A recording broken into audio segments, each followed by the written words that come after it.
Hello, hello, hello, everybody. Welcome, welcome, welcome. I am so glad to be here with all of you tonight. It is going to be yet another amazing late night, or this time not so late night conversation. So hit the like button, hit the subscribe button, hit the notifications bell. The way we Spoken of the American century. I say that the century on which we are entering can be and must be the century of the common man. A radical redistribution of economic power. I mean, we know that racism is just a byproduct of capitalism. Everything would be all right if everything was put back in the hands of the people. We need a government that will make sure Americans are taken care of and organize the economy to serve the people, not the profits of a wealthy few. We now have the techniques and the resources to get rid of poverty. We got to start getting out there with the people. Get out of the movement and get to the masses. We need a government of action.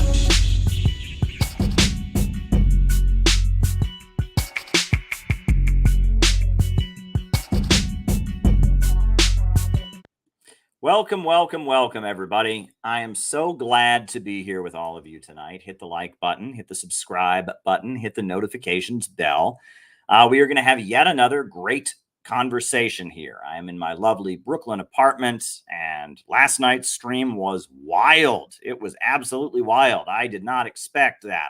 I'm still angry and shocked about what they did to Scott Ritter, and obviously, information about what happened with Judge Napolitano and all of that has come out, so we got more clarification on these things. But that stream we did last night was amazing. That was just utterly amazing. 900 people watching live at one point. It was wild.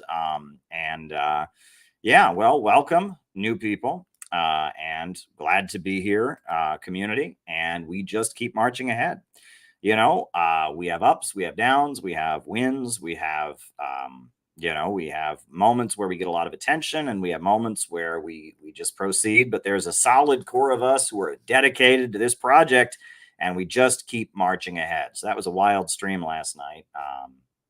It was a banger.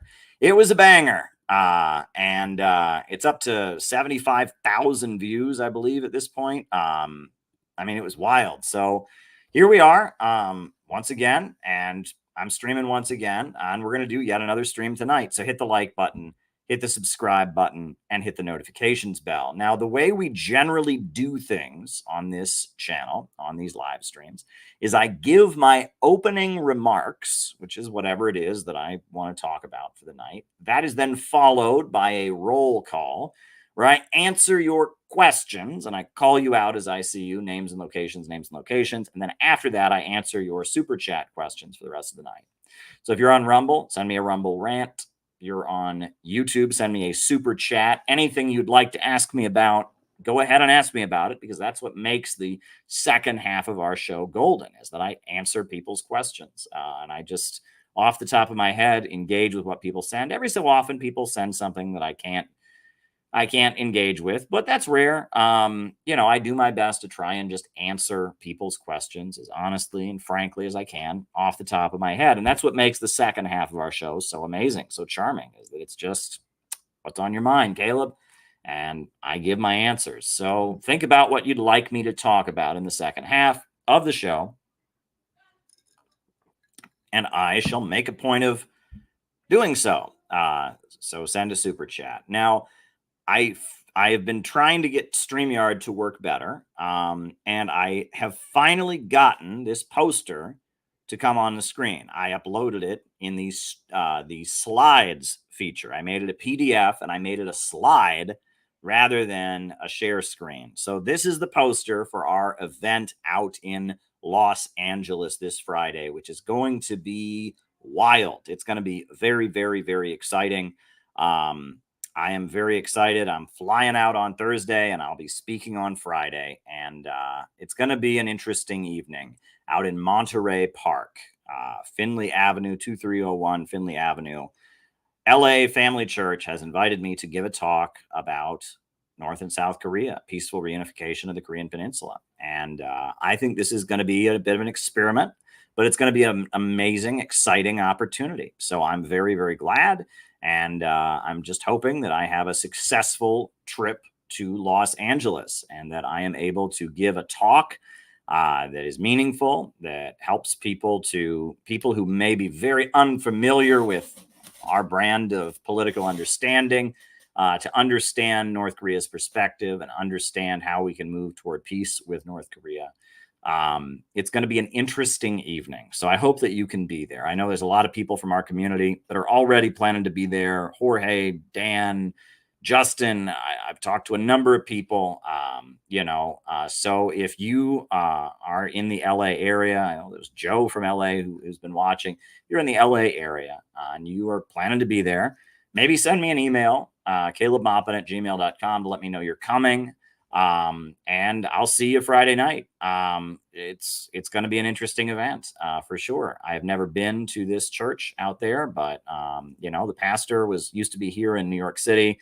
Joshua Holmes is a friend of mine, and we may have a differing perspective on a lot of things, but I think on this issue, we can find some common ground, and this is going to be interesting. So I hope that you all will join me Friday night in Los Angeles. Should be great. So that's the big announcement. There's obviously more things coming up as the summer goes on. There's going to be an event in July, etc. But this is the big announcement for now. Keep in mind that we are the Center for Political Innovation. That is the name of our organization, CPI. Our website is cpiusa.org.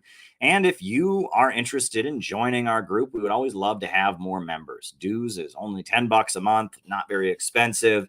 And we are always looking for more people. We are always looking for more people to get involved, and we're planning a great big outreach campaign to raise awareness about American patriotism and the Uhuru case and what's going on with that and the attacks on our civil liberties that are taking place. So we'd always be happy to have more members. We would always like to have more people involved in our community and its work. So you can join on our website, cpiusa.org. And we have Zoom calls every Saturday. We've got local groups around the country, study groups that are meeting up regularly to study our ideology and perspective and anti-imperialism and all of that. So we got that going on. Very exciting. Just wanted to let you all know about that. And those are basically my announcements for tonight. The LA event coming up and other things. So keep all of that in mind. And if there's nothing further in terms of announcements, which there doesn't seem to be, I will get in to my opening remarks. I'm going to get into my opening remarks, and I'm going to talk about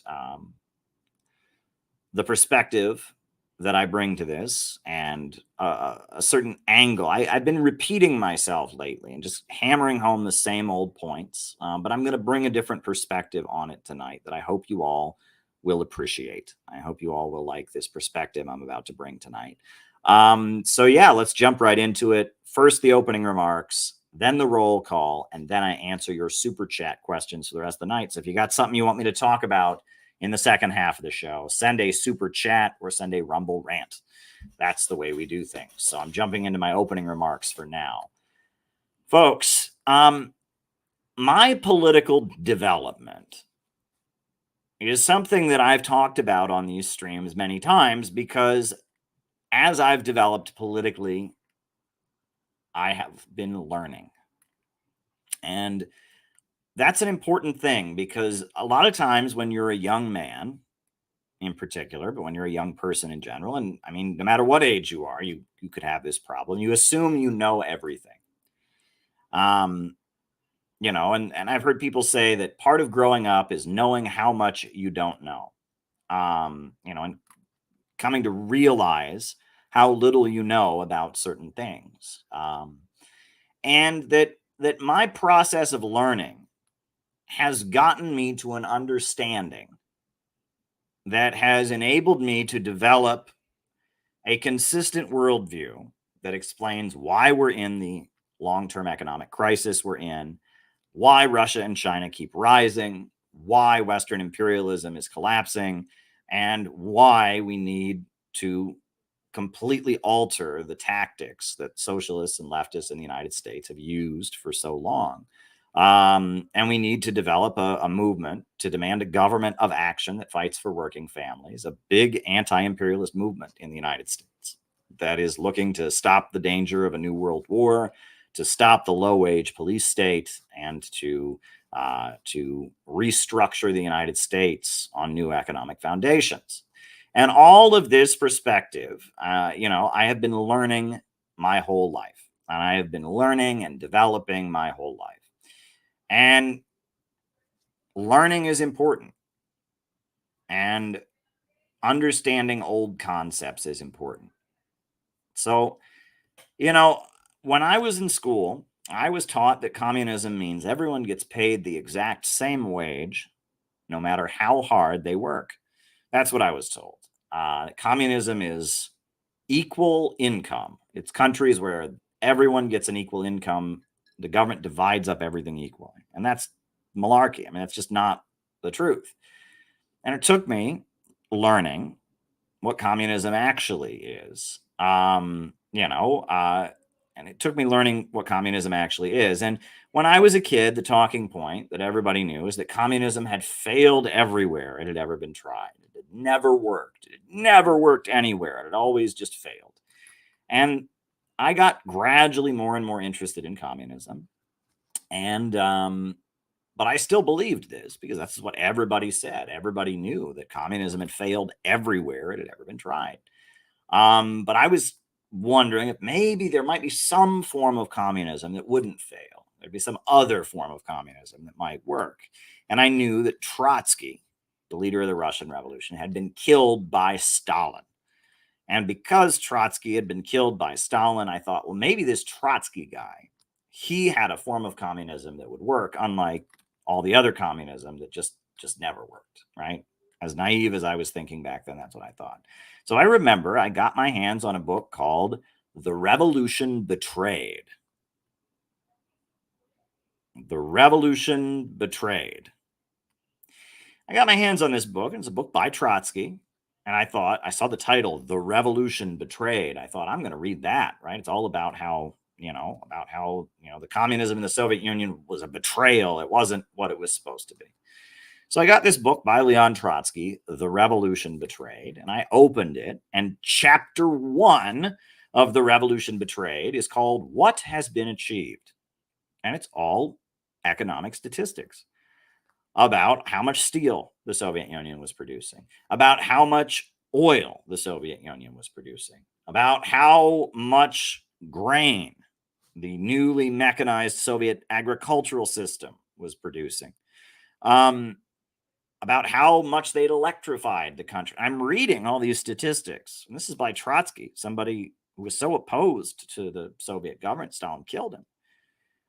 And I thought, whoa, this can't be true. This can't possibly be true because everybody knows that everywhere communism's ever been tried, it's done nothing but failed, right?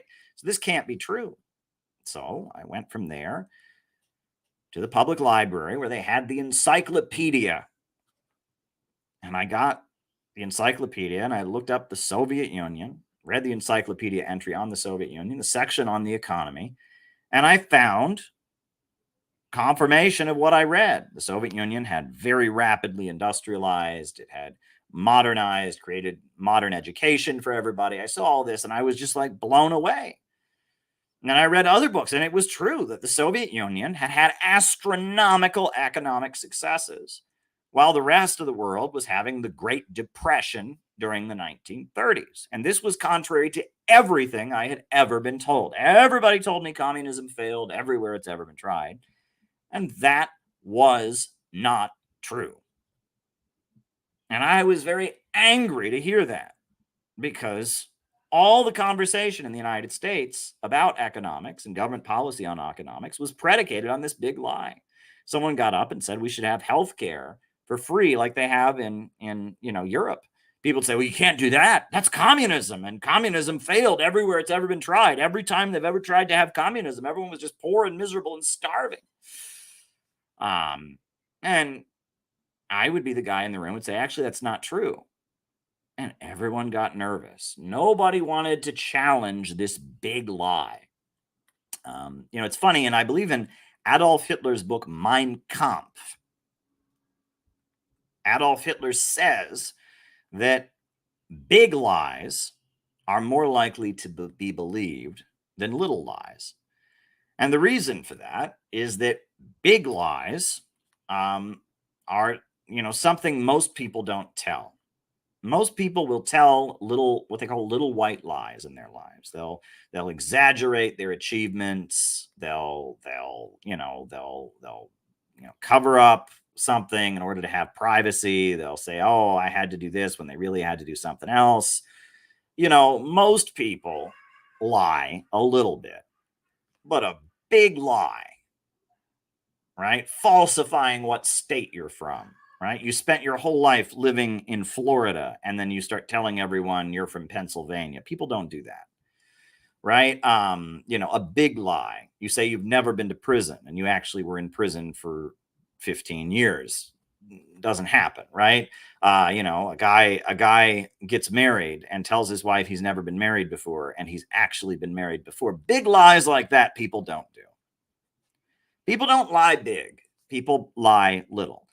So people are very unlikely to question a big lie because they cannot imagine themselves lying so big. And that Hitler acknowledges this in his book, Mein Kampf, right? That if you lie big, you tell a really big lie, something that is just the opposite of the truth, something that is so contrary to reality, and you put it everywhere, and it's everywhere, this big lie, people will assume that it's true. And they'll assume that it's true because they can't comprehend that someone would be that dishonest. Most people are good people. People don't like to lie. Right? This is just a side note. If you've ever noticed, and I've noticed this, when people are lying, one of the ways you can catch on is there's all these little qualifiers. Right. And I've noticed that. Right. And that's one way you can spot a fake Me Too, by the way. There's a bunch of little qualifiers in it. They say, well, he touched me. Maybe he thought it was consensual. And there's a bunch of little qualifiers because the person doesn't want to lie. Right. People don't like lying. They just don't like doing it. It's uncomfortable. Your heart rate goes faster when you lie. It's, that's how lie detectors work. It is very uncomfortable to be deceitful. It is not good for your health. It is not good for you psychologically, and your instincts go against it. It doesn't feel good to lie. And when people lie, there's often little qualifiers. They try to throw in something that gives them like room, like, well, that's what I think happened. That's how I remember it. I'm not sure it happened that way. They throw in little qualifiers. Right? That's what people who lie often do because they don't want to do it. So a big lie, a massive lie, people just tend to believe it because it's everywhere and it's beyond them that someone would lie so massively. They would just lie huge. People don't believe it. And people just don't believe that level of lying is possible. So if you put a big lie everywhere, people are likely to believe it. So if everywhere you say Soviet communism failed everywhere, it's just never worked anywhere, most people are going to believe that because that's a pretty big lie, right? You're talking about the entire history of the 20th century. And you're saying nowhere did any government that had Marxist economics or a socialist Marxist economy, you're saying that nowhere did any of that ever have any success. And if you say that over and over and over again, and you put that in the media and stuff, people are going to just de facto assume it's true.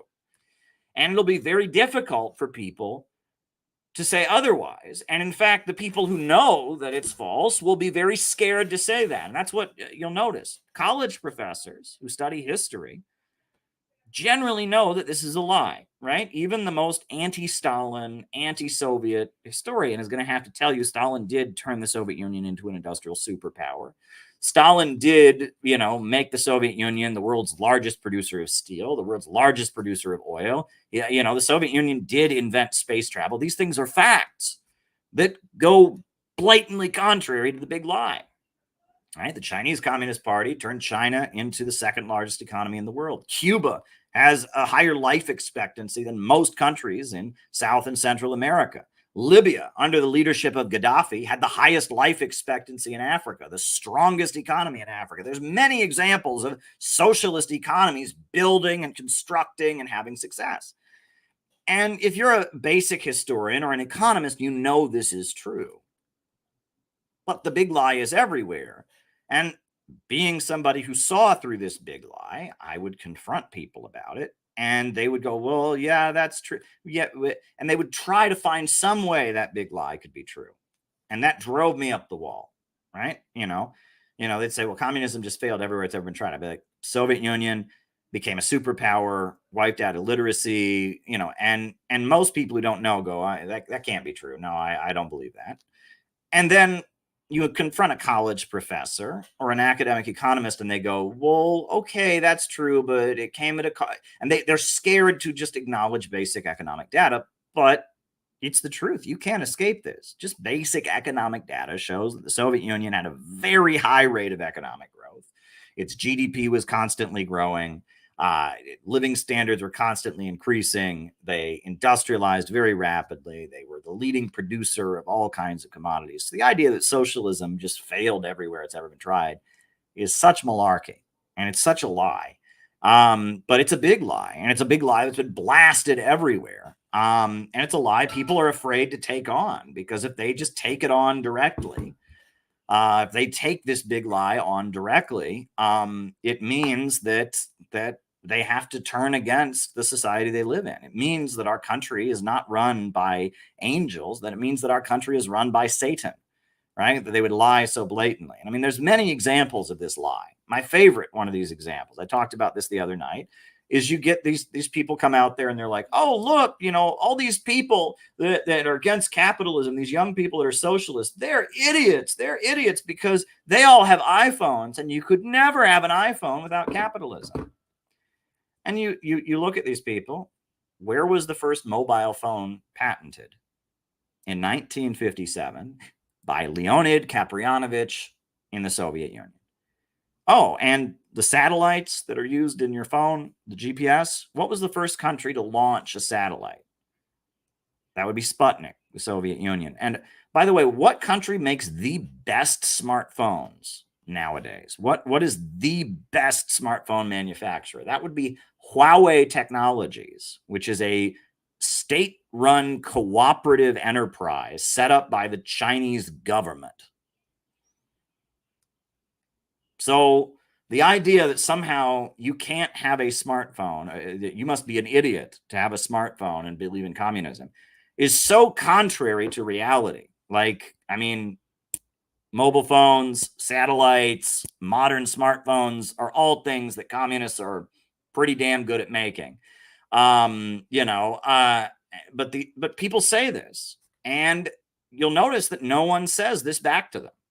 Right? Even socialists will not say this back to them. Jacobin, the socialist online magazine, did their attempted rebuttal of the iPhone argument and just conveniently left out all of what I mentioned. And they're just like, well, a lot of the inventions in the phone came from research that was funded by the government. They didn't even list which inventions or what. I mean, they gave a very weak response. Nobody wants to acknowledge that economic discourse in the United States is founded on the myth of the 20th century. And that was really my introduction to communist thought, was realizing the myth of the 20th century for what it is. The idea that communism failed, communism's never been successful, is such utter bullshit. It's just not true. It's not true factually. It's not true according to basic economic data. Even the most staunch anti-communists have to admit that they had huge economic success. I mean, these things are not true, right? It's something that a lot of people really have a big incentive to believe, but it's not true. So that was my introduction. And as I was learning what socialism and communism were, I learned that socialism, the first stage of communism, as Marx called it, socialism is, as it's generally called, is when the means of production, the centers of economic power, the banks, factories, and industries, become public property. It is when you centrally plan the economy, when society takes hold of the major economic centers of power, the major commanding heights of the economy, the means of production, right? You have a government, a popular revolution takes control of the government, and then the government puts the industries and the economy under public ownership, and that's called socialism. And that socialism, I was told, would eventually lead to communism, which is a world where there is no inequality. People just kind of do what they feel like doing, from each according to their own ability. They take what they want and they do what they feel like doing, and you don't need a government. And that's what I understood.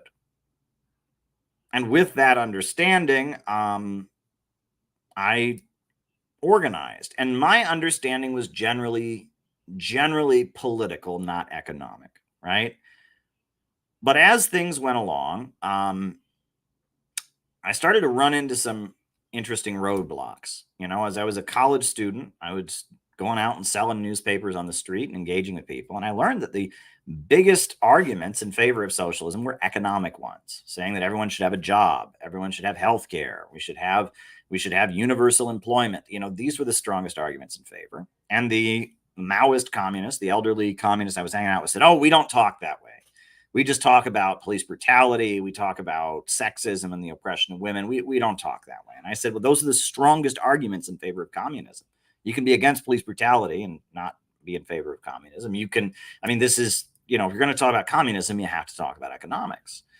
And my understanding of communism had always been that it was about labor unions, Woody Guthrie and all of that. So then the financial crisis of 2008 came along. The U.S. economy crashed.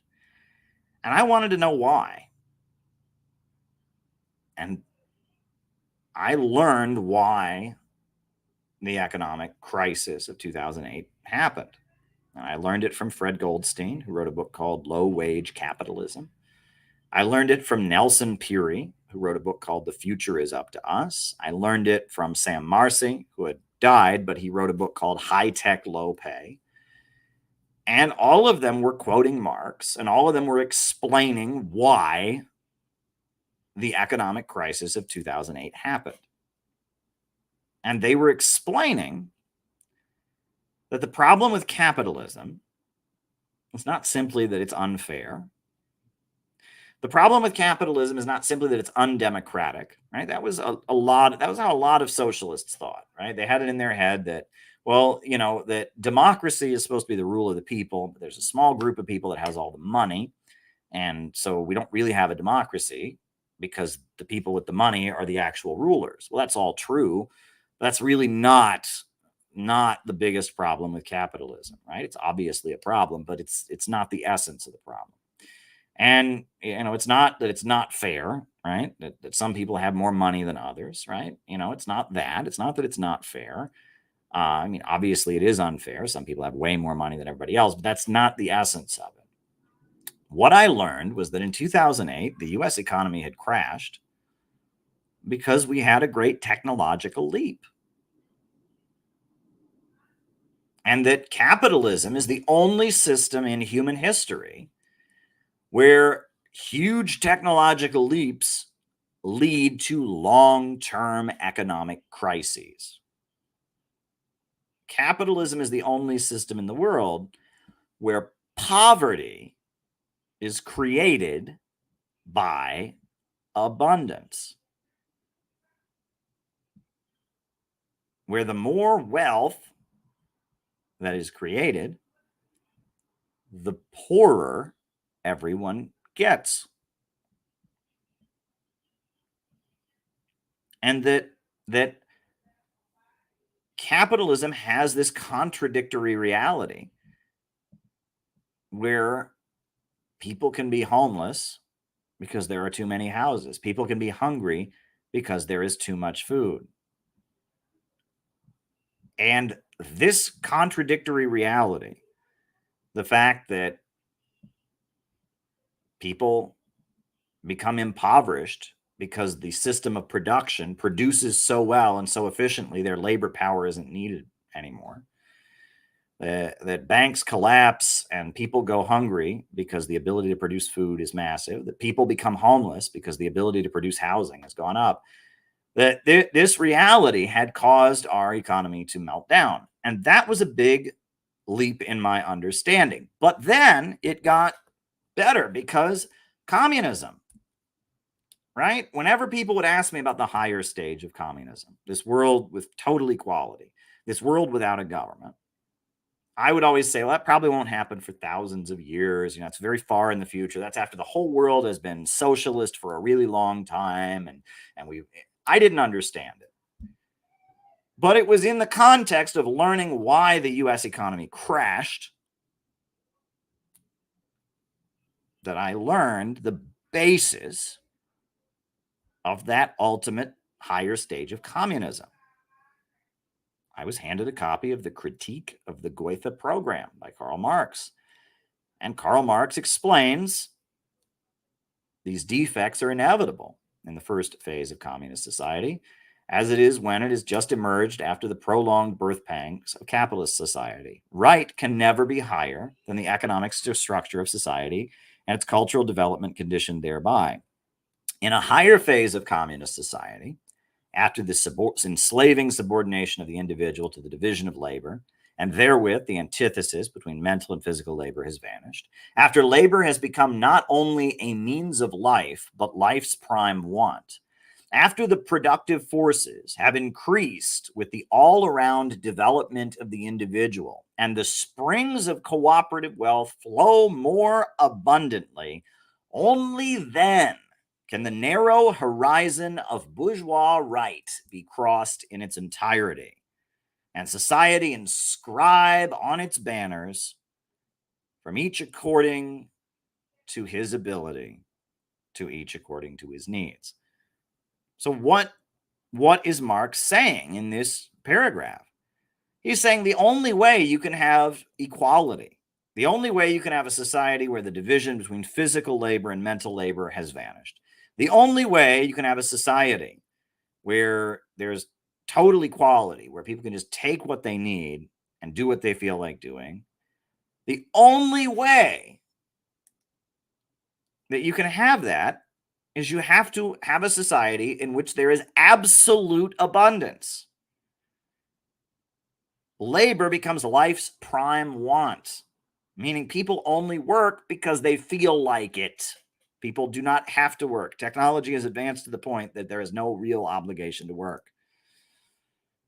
After the productive forces have increased with the all-around development of the individual, and the springs of cooperative wealth flow more abundantly. Only when you've reached such a vast abundance of wealth in society, at that point, there's so much to go around, there's no need for anyone to hoard. There's no need for anyone to beat down anyone else. There's no need for property restrictions. There's no need for taxation. When you have a society of vast abundance, inequality breaks down because there's enough for everybody. Now, learning that and learning that the basis of equality is abundance,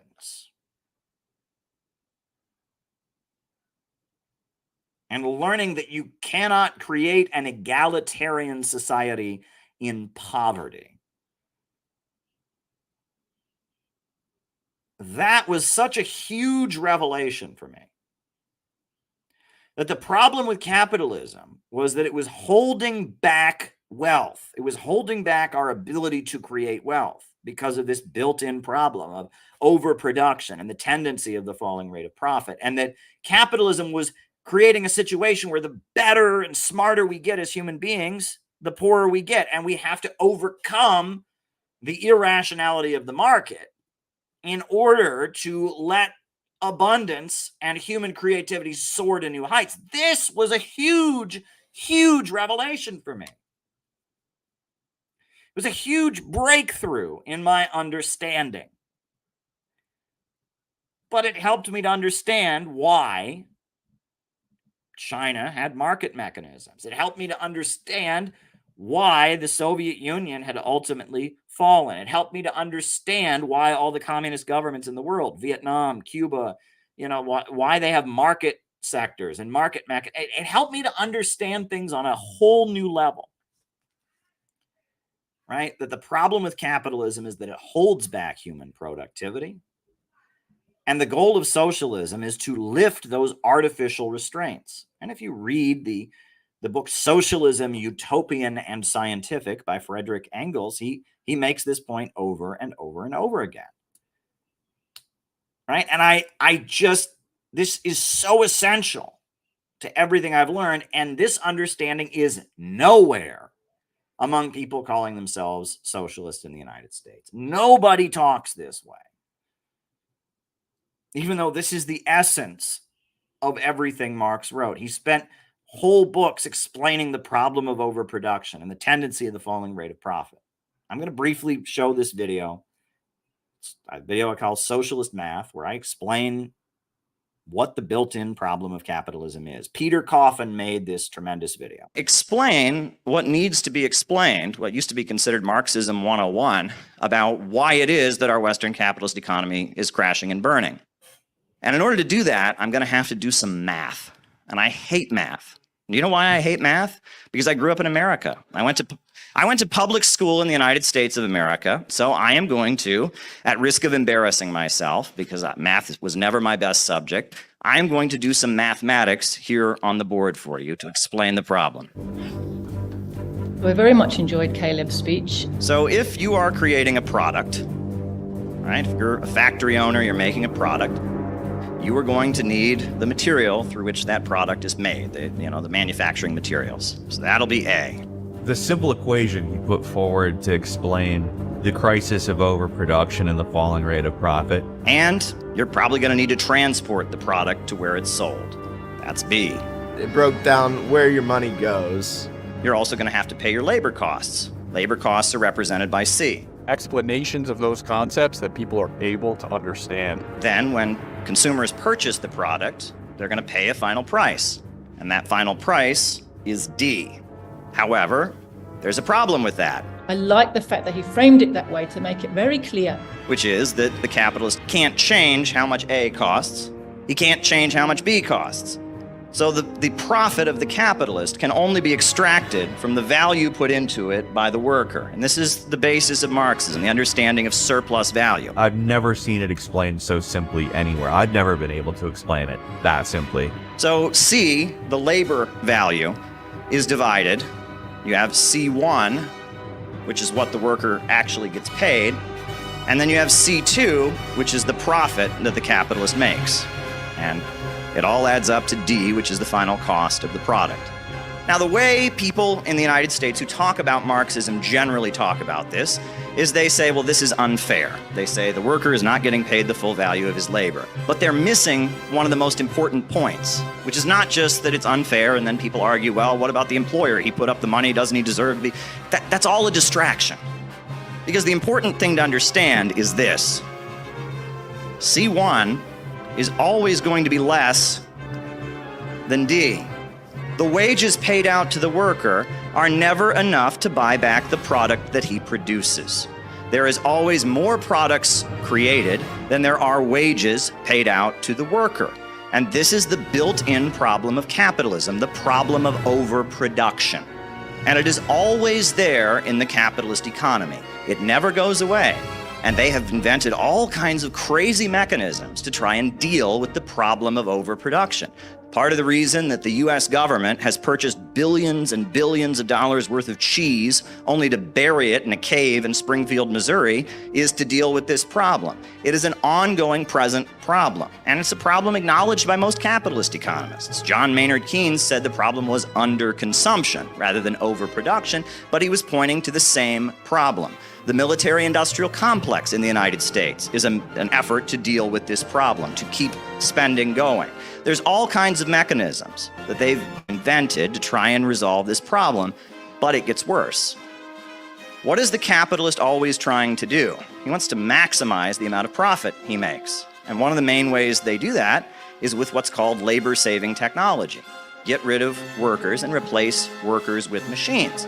As they eliminate workers from the process of production, as there's fewer and fewer workers involved, as machines take the place of workers, the role of C in production decreases.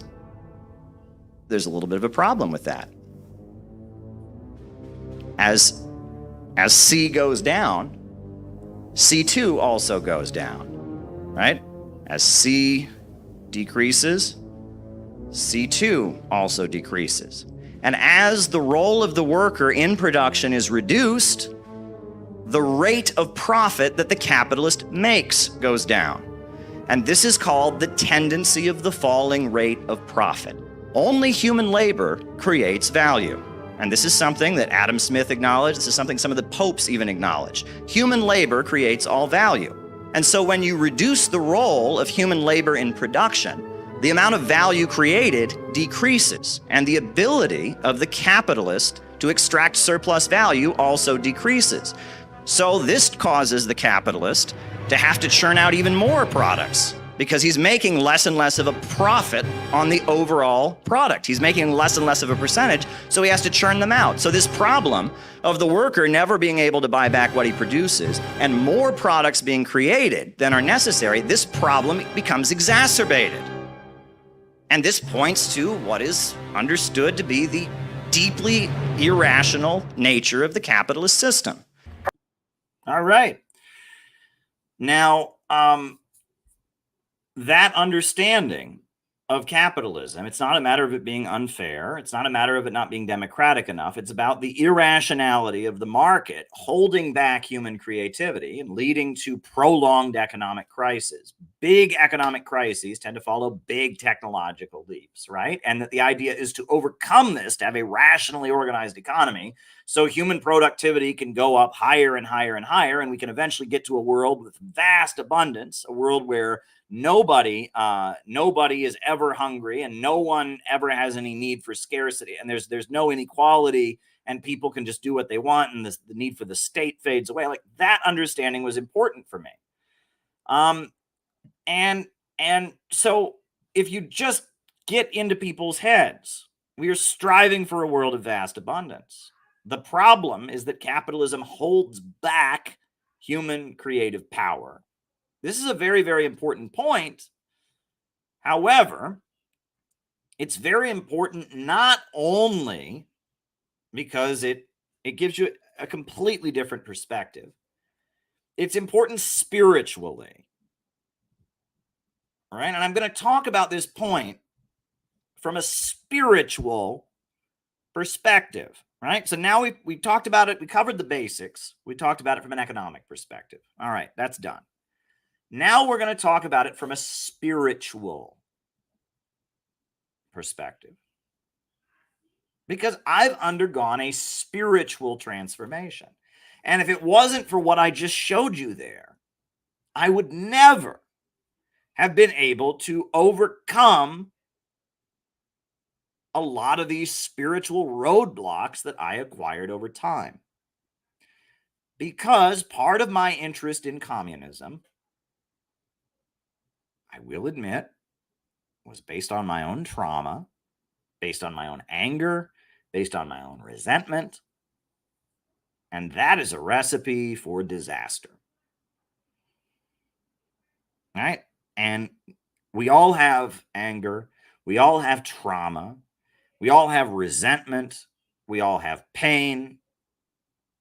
But if you're building a movement or basing your understanding of the world on your own resentment, on your own trauma, on your own rage, and on your own pain, nothing good is going to come out of that. And I know that that might be painful for some people to hear. But I'm just telling you, if you are going through life motivated by anger, motivated by a desire for revenge, motivated by a feeling of resentment, motivated by jealousy, nothing good is going to come of that. And that is a lesson that the global communist movement learned the hard way in the 20th century. And it's a lesson that I learned. I spent my 20s learning. I was doing spiritual work. I didn't know it, but I was living my life. I was learning how to love. I was learning how to forgive. I was learning to get over my own pain. I was learning to forgive myself and to forgive other people. And part of learning to do that was confronting the fact that much of my ideology and much of my initial attraction to communism was based on anger and pain and resentment. And I can't get into too much detail about that on these streams because, a lot of my private, personal experiences and information has already been inappropriately put online, usually wrapped up in a bunch of lies and innuendo and exaggerations and distortions. And, I hear people saying shit about me that's like, I saw somebody once tweet out that they remembered me from college. They remembered me from the college I went to, and they had the college right. And they said that I worked at Jimmy John's sub factory, Jimmy John's sub factory, or sub place. I did not ever work at Jimmy John's. I did work in fast food. I have had fast food jobs before, but I never worked at Jimmy John's. They had me confused with somebody else, right? And I try not to get too personal on these streams because there's other people's privacy in question, right? I can, maybe embarrass myself or talk about private things about myself, and that's for me. But, I think about my family. I think about people that I'm friends with, and you have to be private about some things, right? And so I'm not going to go into too much detail, but I entered adulthood as a very angry young man. And I admit that much of my attraction to communism was an expression of that anger. And part of it was frustration with other people, right? There's no way around that. I was angry that I knew basic economic data. I knew that the Soviet Union had not failed as an economy. And no one else was brave enough to acknowledge it. There were times I identified with Winston in 1984. All these people around me are all brainwashed sheep. Why can't they just wake up? There was anger about that. There was anger at the fact that I was against the war in Iraq, and that at my school, for months, we were making candy packages to send to the troops. We were going to all kinds of patriotic, pro-war ceremonies and events, for every patriotic holiday, we'd have an assembly at my high school, and it would, patriotism is fine. I'm not opposed to patriotism, obviously, but it would turn into support the war in Iraq or you are a bad person very quickly. It would start about honoring our veterans, and then it would turn into, and then all these bad people who disrespected our troops during the Vietnam War. And there's all these people that don't support the war and they're all bad people. I really got sick of it. I really, really got sick of it. I really, really got sick of it very, very quickly. And I had a lot of resentment, right? I had a lot of anger, and there were things in my personal life that weren't political, right, that I was very angry about, right? And I think I was very justified in being very angry about it, but my anger wasn't helping me.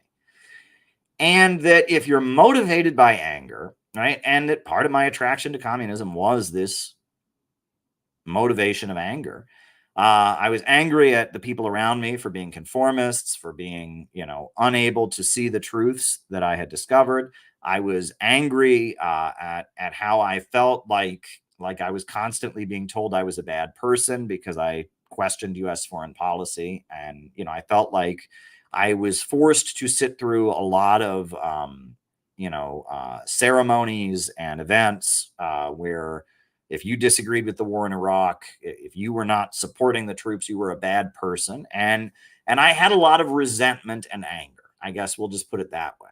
And that much of my my politics was motivated by that.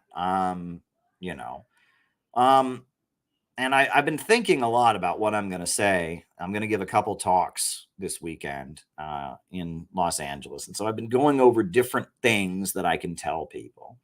But one thing that I do recall, and this is kind of sweet, but I grew up in the United Church of Christ, which was kind of a liberal. It's a liberal church on a national level. In my little tiny small town in Ohio, it's not a very liberal church, or it wasn't then, at least. But it was, but my grandmother was a Lutheran.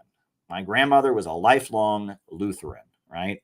She was not only a member of the Lutheran Church, but she was a member of an organization called the Luther League, which I think is for women only, if I'm not mistaken. Maybe it's not, but she was part of the some kind of fraternal association of Lutherans called the Luther League. My grandmother, she went to this church, and my grandmother, my grandmother and my grandfather, they owned a farm. They farmed. My grandfather worked at a chemical research plant, but he raised sheep to make extra money. And so they had a farm. They raised sheep on the farm to make extra money, and they lived in the middle of the countryside. And my grandfather, he worked at this chemical plant, and then he had raised sheep on the weekends and in the evenings to make ends meet. And my grandmother had been a nurse at a college. So they lived in the middle of the countryside, and the church that they went to was a Lutheran church that was, it was just up the road from where they lived. It was like walking distance from where they lived, but it was a decent walk. I mean, if you walked it would take you maybe 20 minutes, maybe a half hour. And this church, I remember very distinctly. I can picture this church in my mind, the church that my grandmother went to, because you could not see another building from this church. This church was surrounded, as far as you could see, all the way to the horizon, by cornfields. And I remember this church because every summer I went to this church for a vacation Bible school.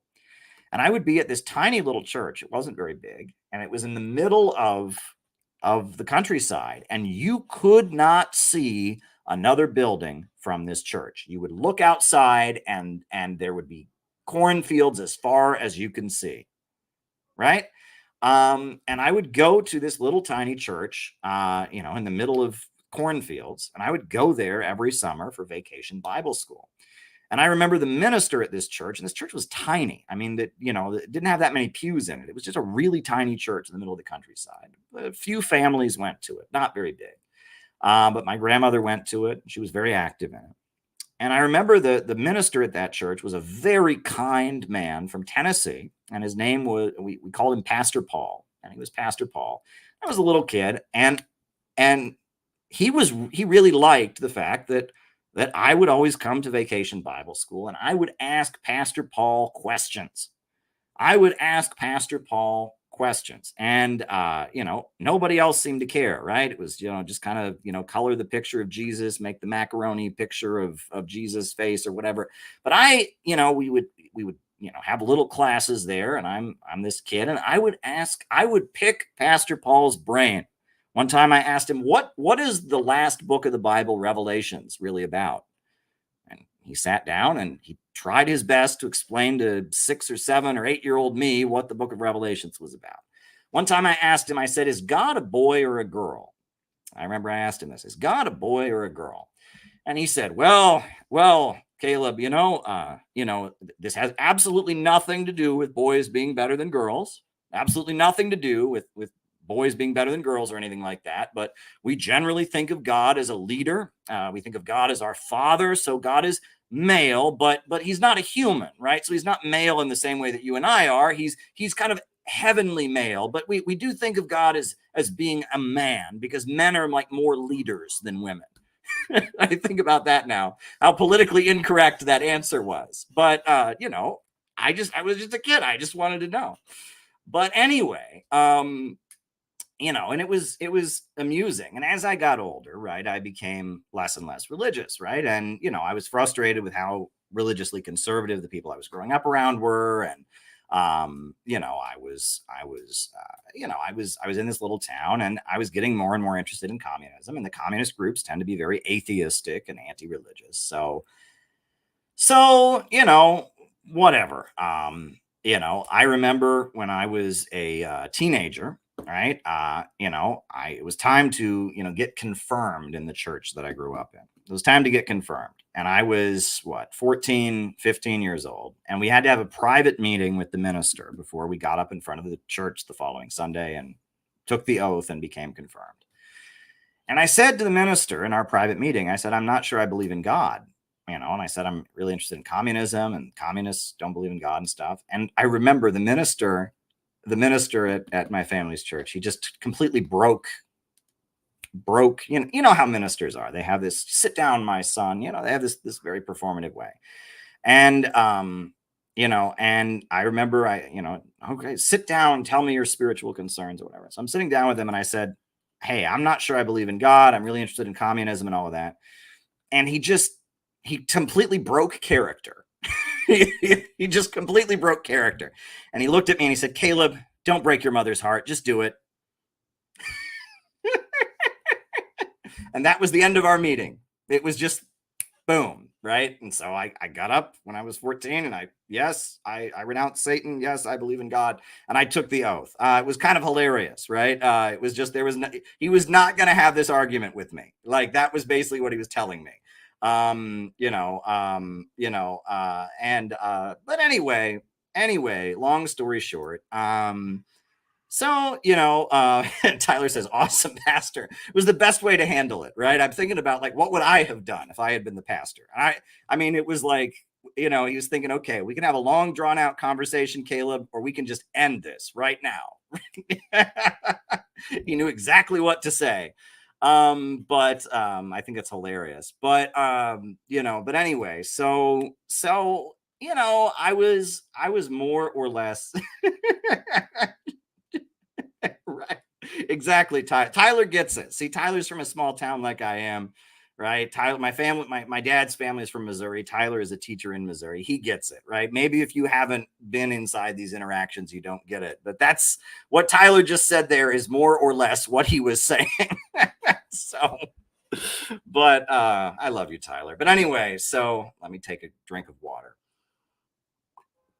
I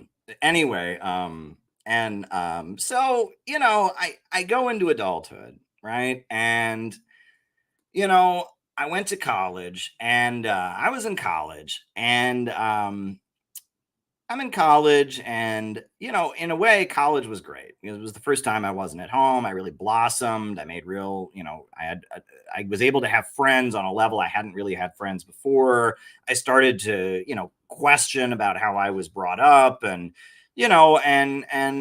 college was going very, very well. But towards the end of the time I was in college, things weren't going so well. I was in a bad relationship. I was engaged for a while, but it didn't end well. I didn't get married. And I was in a bad relationship. And long story short, after college, I was not doing too well. And, things between me and my family didn't go so well either. And I was, this is around the time the U.S. economy crashed too, right? The U.S. economy crashed in 2008. And I was convinced it's now or never. Now is the time to build a mass socialist movement. And I was all about communism. And I thought, now is the time I'm going to be a communist revolutionary, right? This is my obsession. This is what I believe. And I was studying everything I could about Marxism. And at the same time I was doing that, I was struggling to survive. And I sold my blood plasma, and I went days without food. I remember there was one time I went to the store, and I got a bag of rice. And I had a stick of butter. And so I melted the stick of butter and put it in the bag of rice. In the rice, I boiled the rice or whatever, and I put the butter in it, and I stirred it up, and I just had this bowl of rice. And I ate nothing but that that was all I ate for 4 days. Every so often I'd get hungry, and I would just go grab another thing of rice, and I would eat it. And that's all I had. And by the end of a few days, my head was hurting like crazy, and oh, it was awful. And then I finally got some money together and I went to go get some food.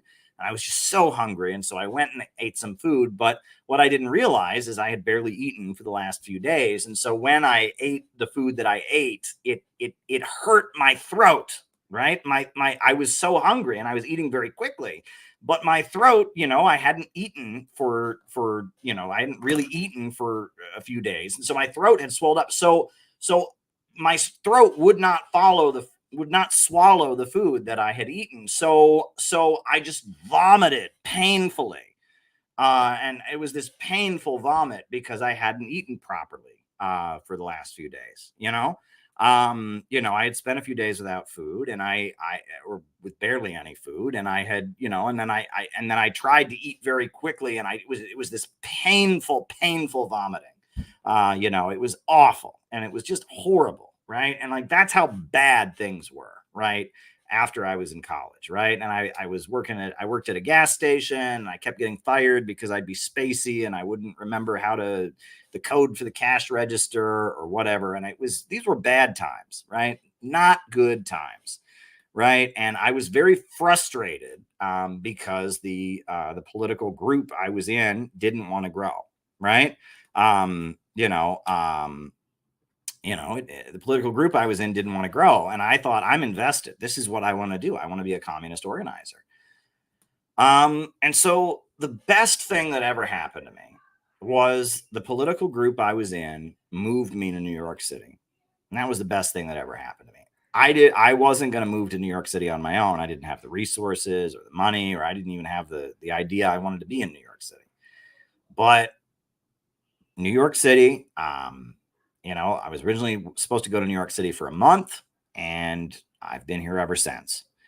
And it was a really big deal, right? That I was able to move to New York. And I moved to New York, and there's a lot more economic opportunity in New York, right? I was able to get a job at an insurance firm. I worked at an insurance firm for a while. I have background in marketing, and so I started doing better. Economically after I came to New York City. Occupy Wall Street happened, and Occupy Wall Street was about economics, and it was right up my alley. And so I was part of Occupy Wall Street. But I was frustrated. I was frustrated with a lot of different things. And I was frustrated that the political groups that I was working with just couldn't get their shit together to grow. But I also noticed something. And I saw this beforehand, right? I noticed that it became increasingly difficult to organize because people would just tear each other apart. And I saw this. People would accuse each other of being racist or sexist. People would just tear each other apart. And this culture kind of developed where people tear each other apart. I remember during Occupy Wall Street, right? It's Occupy Wall Street. There was a group of people who insisted that Occupy Wall Street was a racist name because occupy is what colonizers do. And that land is already occupied because it belongs to Native Americans. And so they insisted that you had to call it decolonize Wall Street. Right. And that it was offensive and racist to call it Occupy Wall Street. And I remember this, and these arguments would go on and these people were just fired up. Right. And there were a number of people who insisted that Occupy Wall Street was racist because the people who participated in it engaged in civil disobedience and got arrested. And, quote, black people get arrested all the time. And I remember thinking, well, that's true. Black people get arrested all the time. But, isn't it good that people that, don't maybe get arrested, are voluntarily getting arrested to raise awareness about issues that do affect people of color? I mean, and there just seemed to be this negative, like everyone wanting to, if somebody started doing something, there would be there'd be a bunch of people going, no, you're not allowed to do that, and would get angry. Right. And this was a tone that I saw And it was weird because I was reading about the 1930s and I was reading about the Communist Party and the unemployment councils, but there was this tone, I don't know what you want to call it, where, and, you know, I saw this even within the political group I was in. Every time you started to do something, right? The political group I was in, you couldn't do anything, right? The group was constantly frozen, right? If you know, I couldn't have had a YouTube channel when I was in the group because, you know, they had to approve everything. You know, you're speaking for the party. And if you're going to, you know, be on YouTube, you know, and, you know, I couldn't publish anything, right? Because, you know, only the party publishes things, and, you know, and so every time you started to do something, somebody would get mad or jealous or resentful that you were doing something and attack you, right? And tell you you can't do that. And it was like you were constantly trying to maneuver around the rules in order to get things done, right? And that was how this organization was. It was like every time you started to do anything, right, there would be some kind of attack. You were racist or sexist or whatever. And so you were constantly trying to like, and it was weird. And the organization, for the most part, didn't do anything, right? I mean, there'd be weeks that went by where no one would come to the office. It would just sit empty.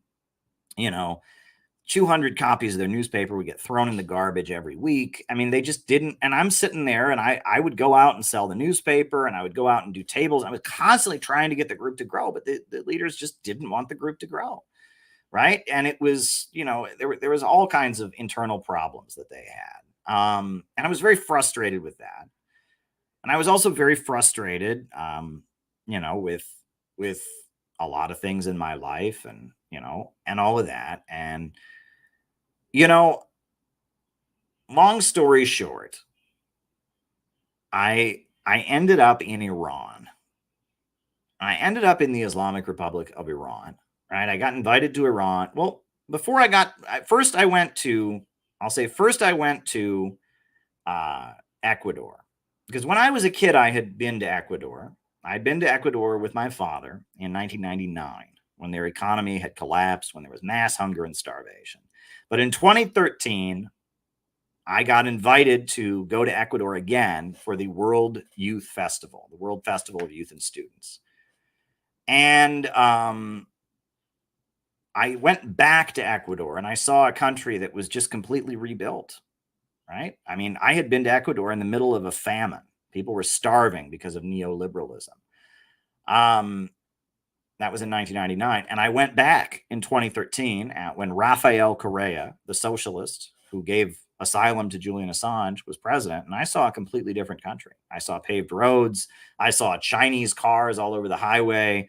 I saw, you know, the streets had all been renamed after indigenous leaders. And I saw a completely new country where people had economic opportunity and growth. And I was at this communist youth festival and I met a totally different brand of communists, communists who wore suits and ties, right? Communists who represented organizations of millions of people, the communists of Vietnam, the communists of Angola, the communists of Zimbabwe, the communists that represented real massive political parties. They were a completely different breed than the communists that I knew in the United States, right? I meeting them, you're meeting real people that represent mass organizations of millions of people that are leading their country, right? And, you know, they are just a completely different brand entirely, and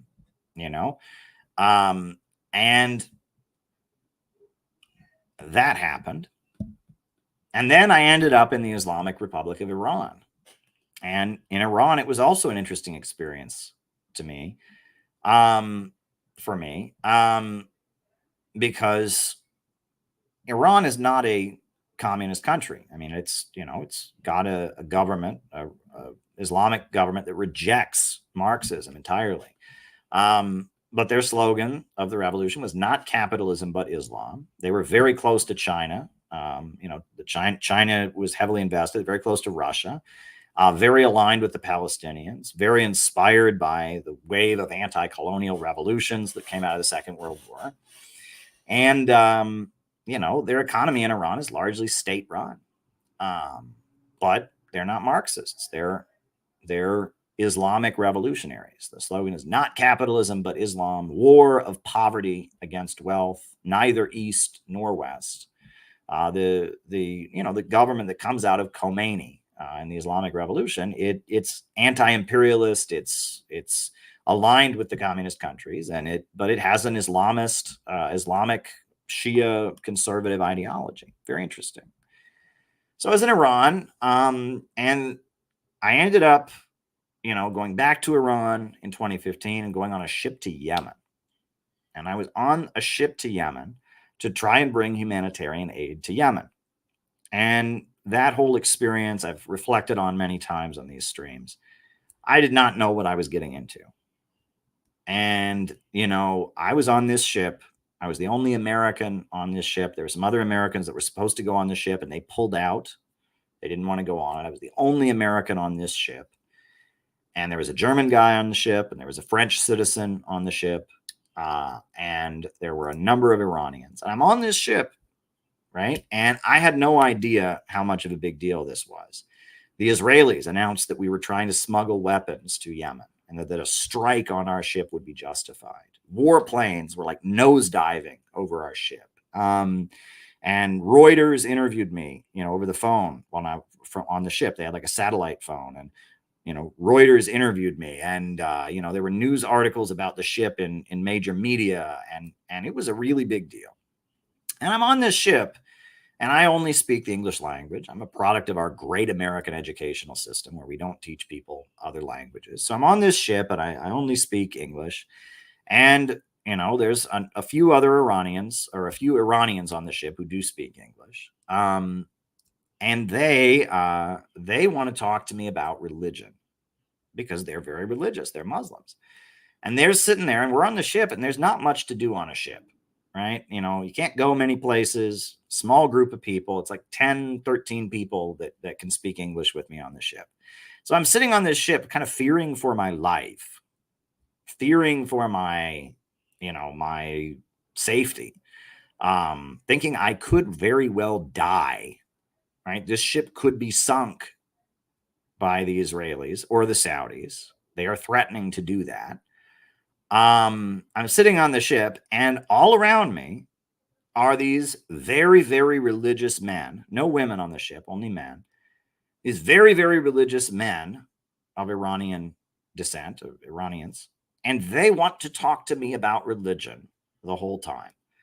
And they're asking me, how do Christians feel about Moses? How do Christians feel about the end times? How do Christians feel about this? How do Christians feel about that?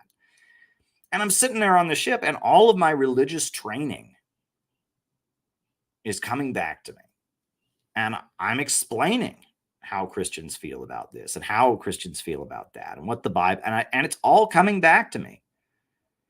And then I'm sleeping a lot on the ship. I brought a lot of NyQuil with me. And when I was a little bit stressed out, about the situation, I would take the NyQuil and I would just go to sleep. And when I go to sleep on the ship, this is where it gets weird.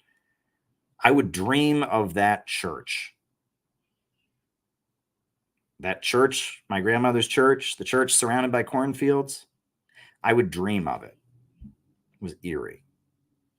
I would dream, as I was on the ship, I would dream that I was back in Ohio at my grandmother's church, surrounded by cornfields, walking around. It was weird, and it was eerie, and I would just dream that I was back in Ohio, in this little church, near this little church, walking around, looking at the cornfields, looking at the little white building. It was eerie. And I just kept flashing back to that church. And it was odd, right? And I'm thinking like I might die. I'm thinking like, what am I doing here? I'm talking about nothing but religion, constantly talking about religion. And then I'm dreaming of that church. And long story short, I had a religious experience. And it's like when I say I had a religious experience, I'm not saying like, an angel came to me or something like that. It's not like that. I just reconnected spiritually with what some people might call the higher power. right? I transcended, part of me that had cut myself off from God reestablished the link, right? There was like a connection had been reestablished, right? It was just like there was a line of communication. There was like a phone line that had been cut that was like restored. It was weird. Okay. I can't really explain it. You have to kind of go through this kind of thing. But I had a spiritual experience. And it felt great.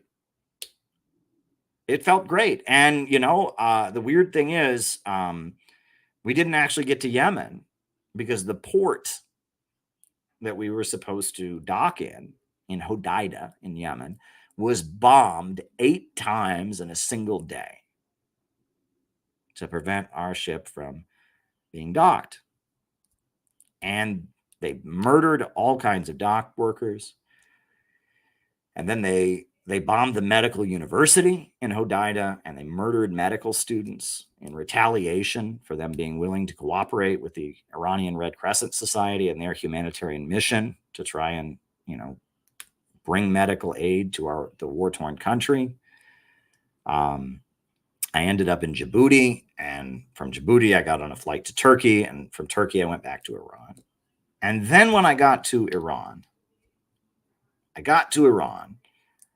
and I was back in Iran, and I stayed in Iran for another month to make a documentary. And I made this documentary about the supreme leader of Iran and the letter he'd written to the youth of America. And so they made this documentary about me being an American who had read the supreme leader's letter, going around and learning about Iran and reacting to the supreme leader's letter. And at the very end of my trip to Iran, they took me to see the supreme leader, Khamenei, the supreme leader of Iran. And that is an experience I will never forget, right? Okay. And seeing the supreme leader of Iran, I mean, being in that auditorium, that mausoleum, it's the shrine of Khomeini, and it was on the anniversary of the death of Khomeini that Supreme Leader Khamenei gave this speech, and to be there in this audience of people who are just in awe of the supreme leader, right? As he walks into the room, the men all extend their hands and they say, "The blood in my vessels belongs to the supreme leader. The blood in my vessels belongs to the supreme leader." And in his speech, he addressed a controversy, because at the time there was a big controversy in Iran. Do we call America the Great Satan or not? And he said, we absolutely call America the Great Satan, Shaitani Bezorg, but we don't mean the American people. We mean the American system, a system that oppresses people all over the world. And after he made clear, yes, we do call America the Great Satan, the audience was made up of what you call hardliners, right? People that want to go back to the founding principles of the Islamic Republic, people that were quite upset about, some of the moderates in Iran, the reformists, saying, well, we don't call America the Great Satan anymore, right? They were all very happy that the supreme leader made clear, yes, we do call America the Great Satan. They were very happy to hear him say that, because at that point, supreme leader said, we can call America the Great Satan. So screw you, Rouhani, right? You're saying we don't call America the Great Satan. Well, we do. We just heard it. Supreme leader said it, settled. They were very happy to hear that. And so after the supreme leader, Khamenei, said to the crowd, we do call America the Great Satan, they were very happy to hear that. And so then the crowd of 20,000 people in this mausoleum all began pumping their fists like this and chanting, "Death to America, death to America, death to America." And they weren't saying it in English, but I knew what they were saying. I could tell what they were saying. And I broke down crying. I broke down sobbing. And in that moment, I had to think very seriously about what it meant to be an American and what America means to the world and the responsibility that I have.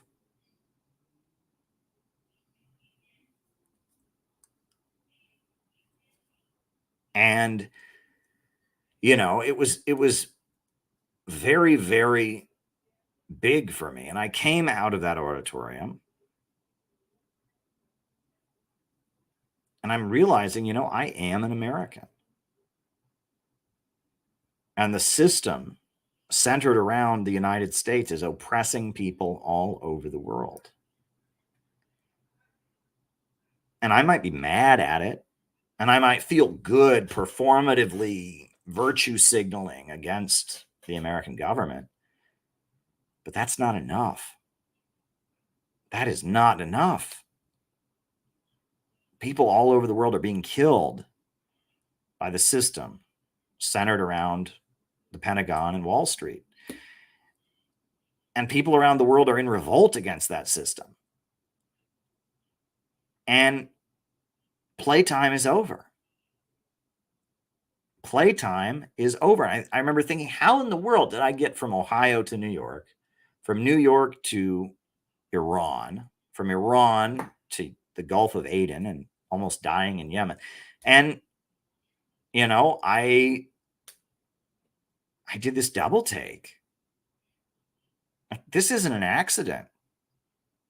This is supposed to happen. I'm supposed to do all of this. This is not something that happens by accident. I didn't accidentally go to New York. I didn't accidentally go to Iran. I didn't accidentally almost die in Yemen. None of this happened by accident. I have an important job.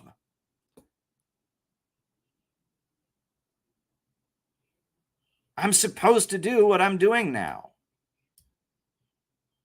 This isn't random. This isn't tourism. That's what I feel like I discovered, that my life was not tourism. My life was not, you know, you're on the tour boat and you're driving. Oh, yes, going that way. Oh, yeah, oh, now we're going. It wasn't tourism. Like, I was put in certain places that people rarely go to. I was allowed to have certain experiences that many Americans do not have. I was allowed to think certain thoughts that other people did not think. I was allowed to do and say that this all served a purpose. And I was endowed with certain responsibility.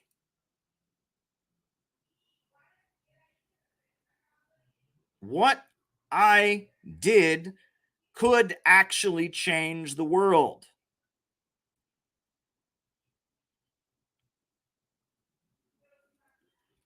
The actions that I took could actually change the world. In my own little way, I could change the world. And that meant I had to stop screwing around. That meant I had to actually get the job done. I had an important job to do, and I needed to do that important job. I had a responsibility. It was my job to do what I'm supposed to do.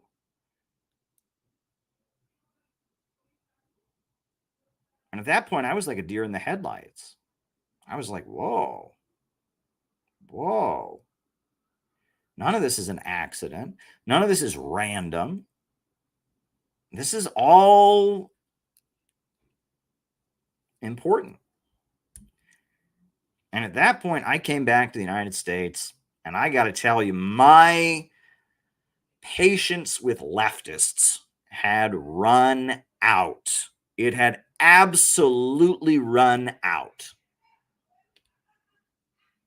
I couldn't deal with it no more.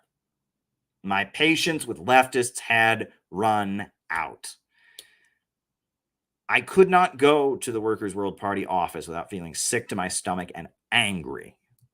Angry at these people for not taking their responsibility seriously.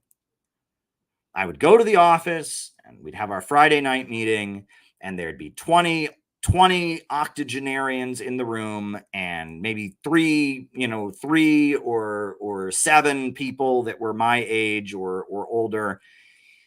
And no outreach was getting done, and no effort to try and communicate to people and explain our ideas in a way people could understand was getting, and I just couldn't take it anymore.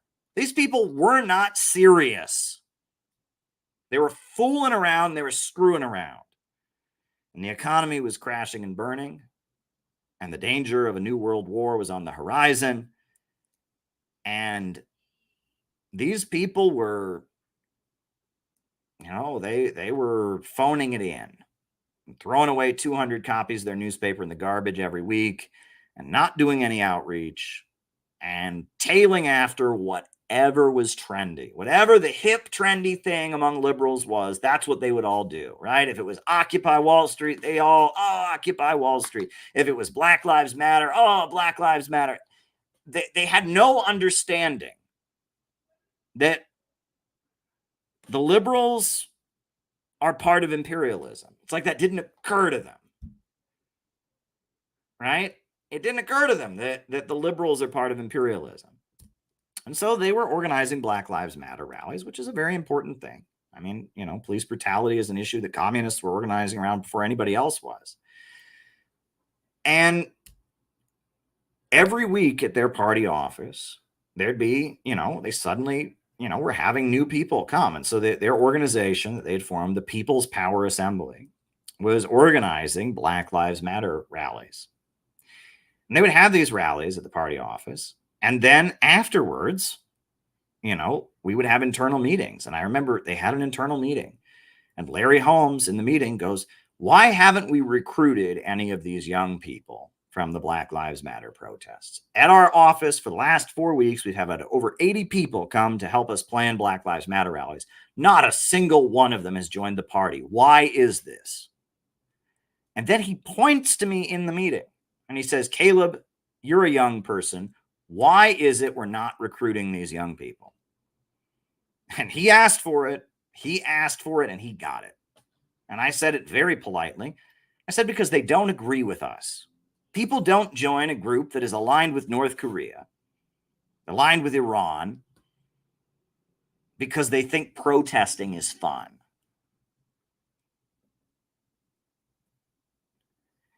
And you guys have this attitude that if somebody comes around and they're actually interested in the ideology, you don't want to talk to them.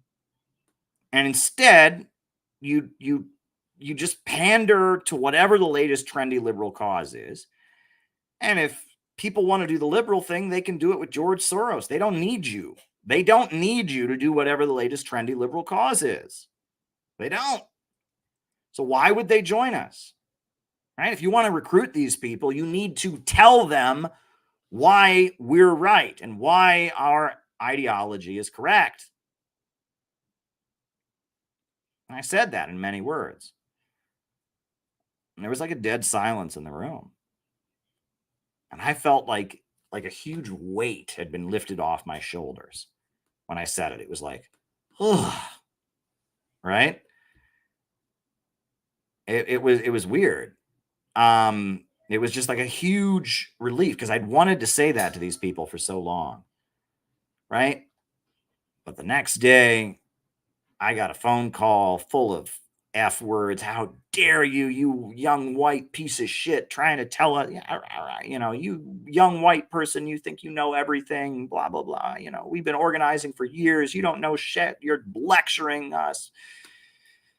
And I thought, okay, I'm done with this group. If that's their response, I didn't just barge in and tell it to them. They asked me why they weren't recruiting. I gave them an honest answer.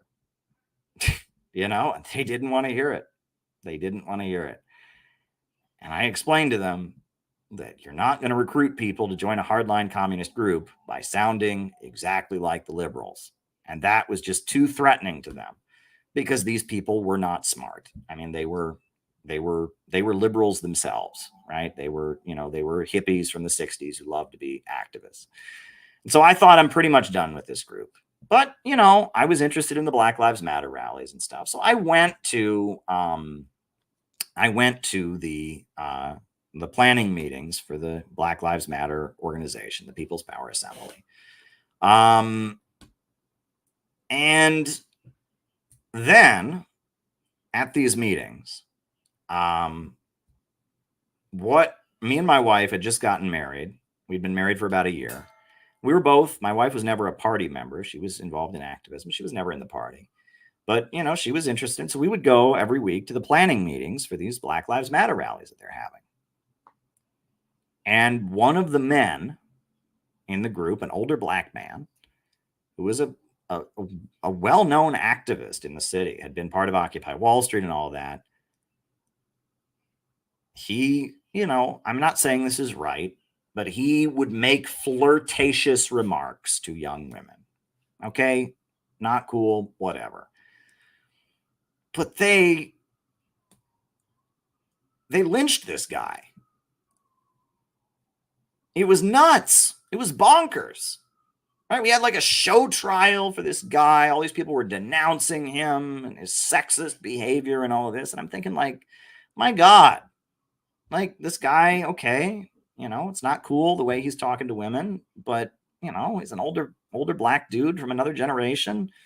I mean, I wasn't going to defend what the guy did, but the atmosphere in the event got shrill and it was scary. It was terrifying. It was utterly terrifying. And then 2 weeks later, there was another older black leader. And they did the same thing to him. And I don't even remember what he did. I don't think it was about sexual harassment or anything like that. It was about, I don't even know what. It was about arguments, or it was like he was friends with people that were transphobic or something. And it was scary. And I remember my wife said to me, I don't want to go to these meetings anymore, right? Because, it's only a matter of time before they turn on us. And I said, you're right. So we stopped going to the meetings. We stopped going to the meetings because these people were, it was like, it was like to see them go after two very well-respected men in the black community, two very, very well-respected black activist men. And to see them just like, it wasn't, you shouldn't do this. It wasn't people taking them aside and saying, we don't appreciate this. It was like, and it was like they wanted us all to sign a paper that that this group, believes, only engages in behavior that is supportive of all these different oppressed groups. And like when they attacked these men, they like put big statements on the Facebook page condemning their oppressive behavior. They are not welcome in our spaces. We will not. It was crazy. And I'm not saying these men never made mistakes. I'm not saying what they did was wrong, but it was sick. It was sick. It was sick. It was sick, and it was horrifying. And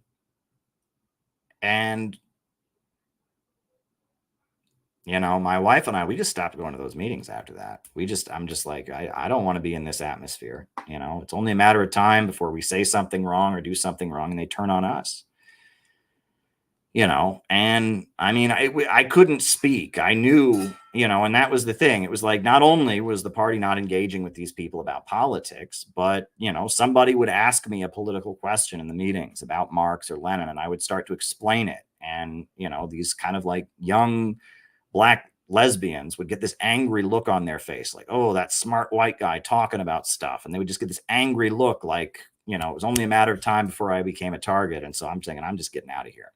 Right. I tried my hardest to not say anything when I would go to the meetings, but somebody would want to talk to me because I did know a lot about politics and I was a press TV reporter and a frequent commentator on RT. And somebody would ask me a political question and I would very humbly, I would start out, I would say something like, well, I'm a white male and I know that, I see things, and I would try to give a humble answer or whatever. But the fact that I knew facts and that I read books it would just this anger, oh, that white guy, I just want to kill him. And it was scary. You know what I'm saying? And it was just terrifying. I mean, it was just this terrifying environment. And I did not want to be there. Right. I mean, I just thought, if they're going to destroy these two older African-American men, and every time I start answering someone's political question, I see the rage coming. I see those angry eyes looking at me like, oh, I hate you. I just thought I don't want to be there. I was right. I said, for my own safety. And my wife felt the same way for her own safety. She's a woman. She's not white either. I mean, she felt the same way. It was just a terrifying environment.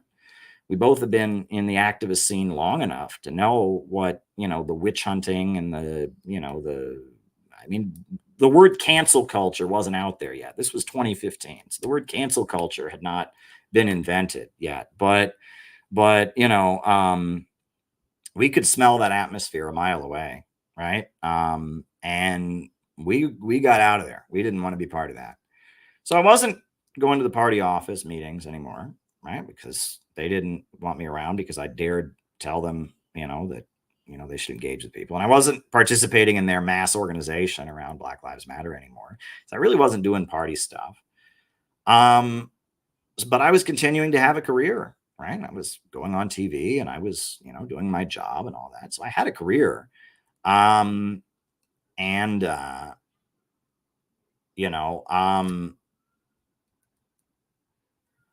At that point, I had a career and all of that. So then they didn't like an article I wrote. So they sat down. I sat down with the leader of the party, and he said, why don't you just put out a statement saying you don't represent the party, that your writing doesn't represent the party? And I said, I don't want to leave. I don't want to quit, but I don't agree with stuff. Why don't we end this on good terms or whatever? So, put out a statement that says your writing doesn't represent the party. I thought, okay, that's fine. I'll do that. So I put out a statement, a very politely worded statement about how much I love the party, but my work shouldn't be interpreted as, the party line. Immediately after that statement, my phone started ringing.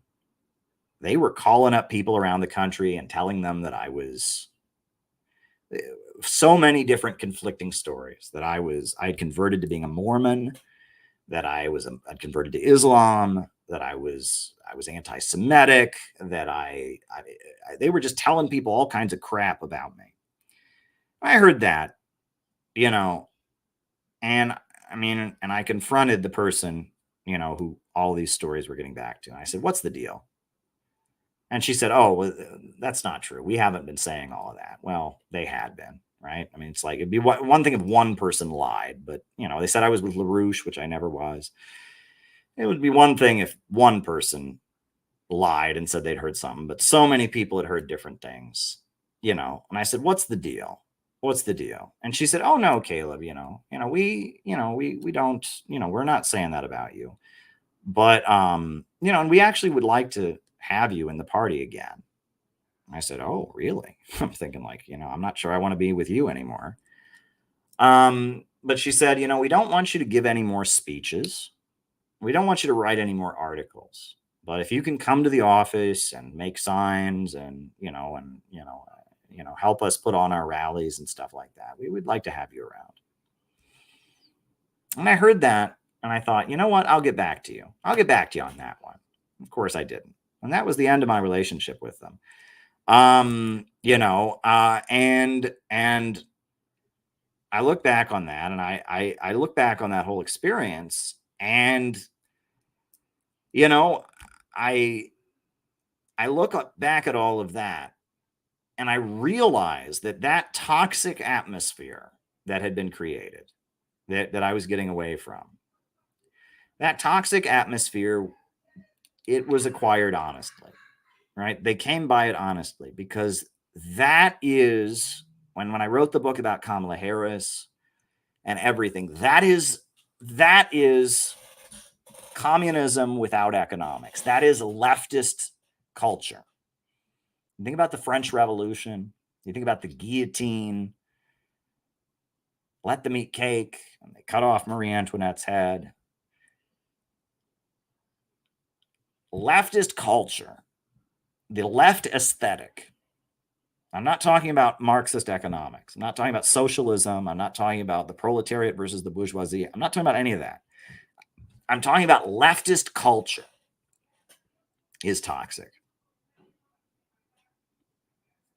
Let's be honest, right? Trotskyism is a very clear expression of it.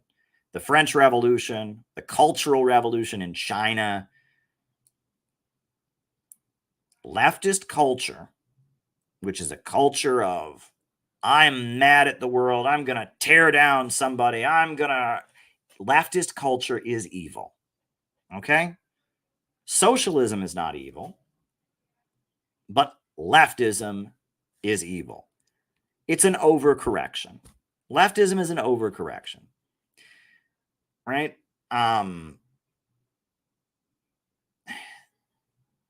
In feudalism, you're not allowed to question authority.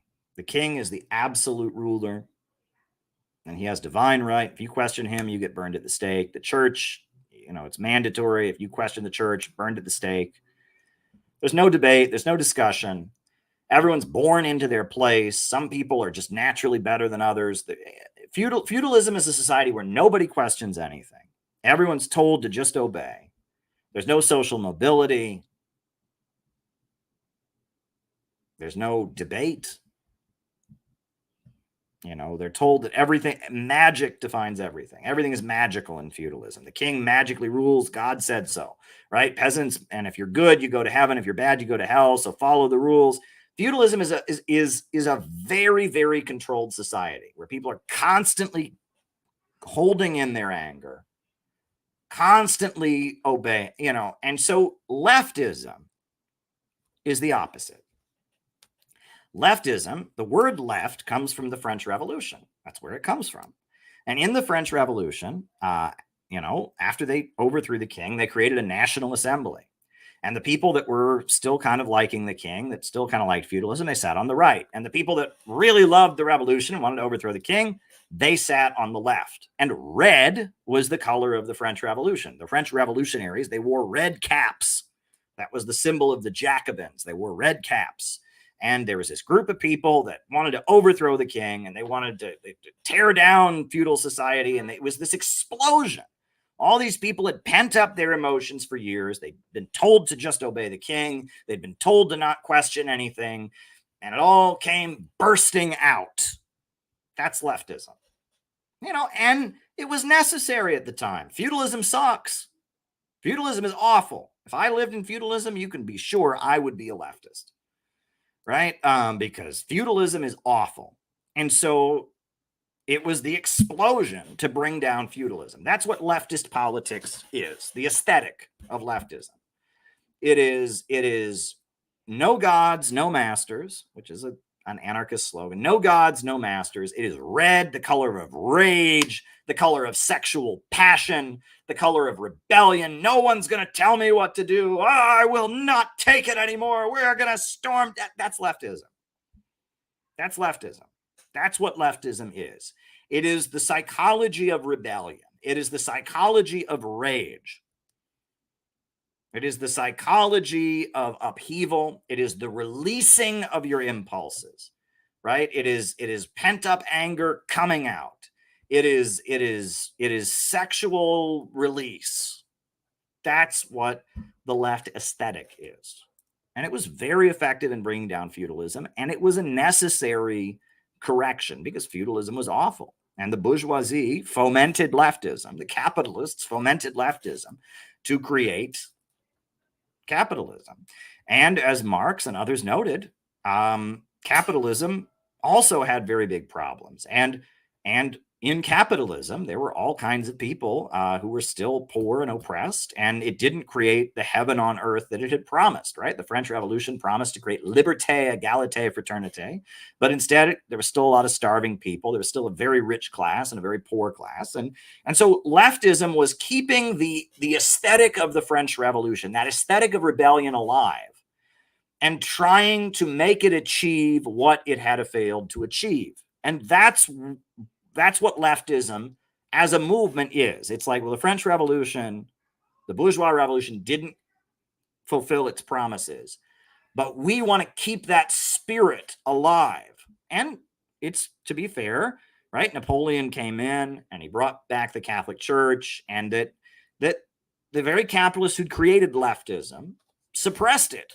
right? And leftism built the labor unions, and leftism did a lot of good things, but it was that spirit of rebellion, right? And leftism is very much a movement that is about resentment, a movement that's about rage. And, it's funny because, what is it? I think there's an episode of The Simpsons where Homer Simpson, he says, "I'm a rageaholic. I can't live without rageahol." But it's like for a lot of people that get caught up in leftism, rage becomes an addiction. Rage becomes the way they handle everything. And rage is pretty toxic. Rage is pretty dangerous. You can't hold a movement together based on rage. And you throw social media into it, and and the communist countries don't think this way anymore. China says the Cultural Revolution was a big mistake. The communists in Russia, in some ways, are quite conservative. And the communist world doesn't have this approach. They believe in socialism. They believe in anti-imperialism. But the communist world is not inciting people to destroy and tear things down anymore. That's not what they're doing. They're not wrecking.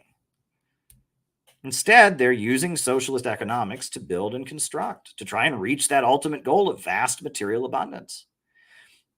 And that left aesthetic, rage, destruction, the French Revolution, that unleashing of impulses, that has become the ideology of the Western color revolution apparatus. That's wokeism. Wokeism is leftism without economics. And if you take the economics of socialism, everything I just talked about at the beginning of the stream about the falling rate of profit and the need for society to control the means of production and striving to reach that ultimate goal of a stateless, classless world of vast abundance, if you take all of that out and you just reduce leftism to just the red flags and just the anger and just the talk about oppression and the desire and just the revolutionary aesthetic, it's called wokeism. And that is the ideology with which the imperialists are trying to degrow the world. That is the ideology with which they are trying to forcibly degrow. They are trying to foment destruction around the world in order to stabilize capitalism. They've got a long-term crisis of overproduction, and their plan to resolve it is to foment rage and anger and vengeance and destruction around the world in the hopes of resolving the economic crisis. They don't want socialism. They don't want a centrally planned economy to raise people out of poverty, but they certainly want people to be mad at other people. They certainly want one race to be mad at another race. They certainly want one gender to be mad at another gender. They certainly want people to be unleashing their sexual feelings. They certainly want people to be yelling at their parents and tearing apart families. And they want that rate. That they love that. That they love. They love creating chaos. They love unleashing rage. They love that. They just don't like socialist economics. That's what they don't like. They don't like China using central planning to build itself up. They don't like, Russia, building up its industries and helping African countries develop. They don't like that. What they want is rage and resentment and anger. And what I realize is that my journey, the journey of my adult life, was learning to heal from whatever went on in my upbringing and all the anger that I had. and develop a leftism that is not a leftism, developing a socialist movement that is broken with the left aesthetic. That is what CPI is really about. If you get to the essence of what we're about, we are non-leftist socialists. We are socialists who want to build, not destroy. We are the city building tendency. We are socialists who want to join with our brothers and sisters. We're socialists who want to build a community of solidarity. We're socialists who want to build a movement that is motivated by love and not resentment and rage and tearing people down. We're socialists. We're Marxists in terms of economics. We certainly don't reject God. And we certainly don't identify with this toxic leftism that is just about destroying people emotionally. It's just about getting people in that crazed, angry state of being. We want a socialism that's about kindness and compassion and brotherhood. We want a socialism that loves our country, loves our community, loves our families, and wants to build. We have an economic program to save America, not to destroy America, to save America. We have a constructive, optimistic, patriotic socialism. And the goal is vast abundance. I want to thank Tyler for Wallace Wattles. Wallace Wattles is this great American socialist who's also the father of self-help. And he wrote a number of books about how one can view the world and develop an abundance mindset. He wrote The Science of Getting Rich, The Science of Being Great. He wrote 2 books about the life of Jesus and why Jesus was a socialist. Wallace Wattles, the father of what they call New Thought. Wallace Wattles is brilliant. And if you listen to Wallace Wattles, he's a socialist in everything he writes. But at the same time that he's talking about we need a rationally planned economy, and at the same time as he's talking about, the need to get to a stateless class, a world of vast abundance, at the same time, what is Wallace Wattles saying? He's saying never say no to resentment. He's saying don't compete, create. He's saying have the understanding that there's enough in the world for everything and everyone. And you read Wallace Wattles, he talks about a thinking stuff that all matter is made from. He talks about never having a scarcity mindset, never thinking that someone else's achievement comes at your expense, but learning to view the whole world as available. Right? I mean, you read Wallace Wattles, it is brilliant, right? It is, I read How to Win Friends and Influence People when I was in college. I read that book. That book is like kindergarten stuff compared to Wallace Wattles. And it was written a generation before, right? I mean, all the self-help stuff you've ever read is kindergarten stuff compared to Wallace Wattles. Wallace Wattles, the Christian socialist, the follower of Eugene Debs, the founder of New Thought, that guy was brilliant. And long before I was ever born, he had an optimistic, constructive socialism rooted in a spirituality of building and constructing. He was a good friend of Eugene Debs. Go and read Wallace Wattles, and you will learn that we can actually build a socialist movement that is spiritually sound, that is about achieving that ultimate goal of vast abundance, that isn't about tapping into people's resentment and rage and destructiveness, but is actually about building. And it's amazing, but it's spiritual. And Marx would probably disagree with it. It's not dialectical materialist. It's not about struggle. It's about optimism. It's about growing. It's about understanding the world is in the process of achieving perfection and moving toward greater perfection. And that all the hardships in your life were put there for a reason, to help you mature and get stronger and learn from them. All the challenges, and I think about my own life, how I ended up in, starving in Cleveland. Then I was in New York City. Then I was in Iran, and then I was on a boat to Yemen. It was all to teach me something. It was all to make me stronger. It was all to help me get toward a higher state of perfection. It was all to get me to where I am now. Think about even some of the more recent hardships. They were all a necessary process. Right? I think there's a phrase in Chinese, or not a phrase. There's an expression in Chinese for, what is it? I want to look it up. I want to get it right. Right?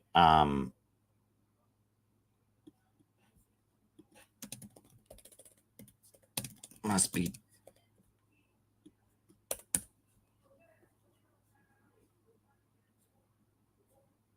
I want to get it right. I'm looking for it. I want to get it right.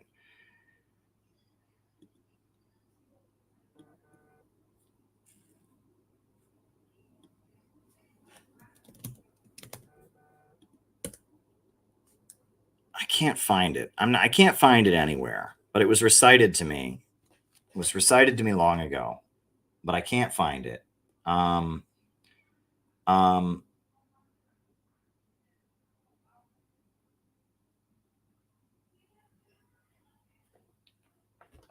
I guess it was for jade to shine, it must be chiseled and cut.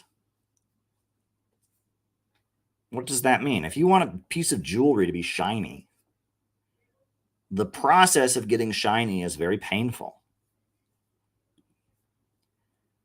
Right? I can't find it. Maybe someone else who's more familiar with Chinese expressions can find but it's like, if for a jewel to shine, it must be chiseled and cut. And you have to see the hardships of your life. You have to see the difficulties that you get through as gradually making you more shiny, making you more beautiful, showing you something, helping you to perfect yourself, to move toward perfection. And if you can look at the world that way, not look at the world in terms of resentment, but look as the world is moving toward perfection, and your role in the world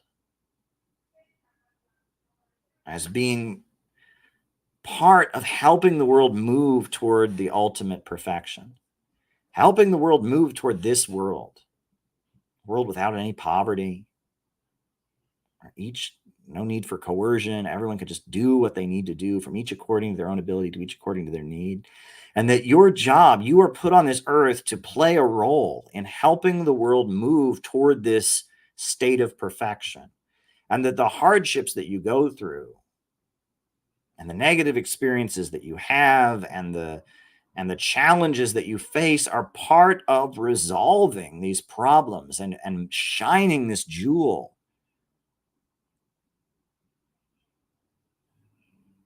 to get to be the point where it's shining and perfect.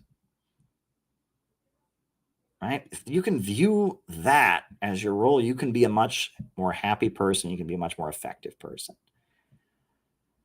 So it's been some long opening remarks tonight, but I'll end them with a poem I used to recite on here a lot more often.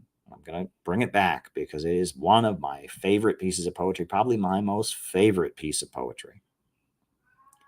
It goes like this.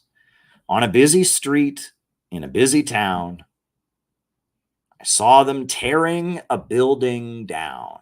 With a ho-heave-ho and a lusty yell, the men swung a beam and a sidewall fell.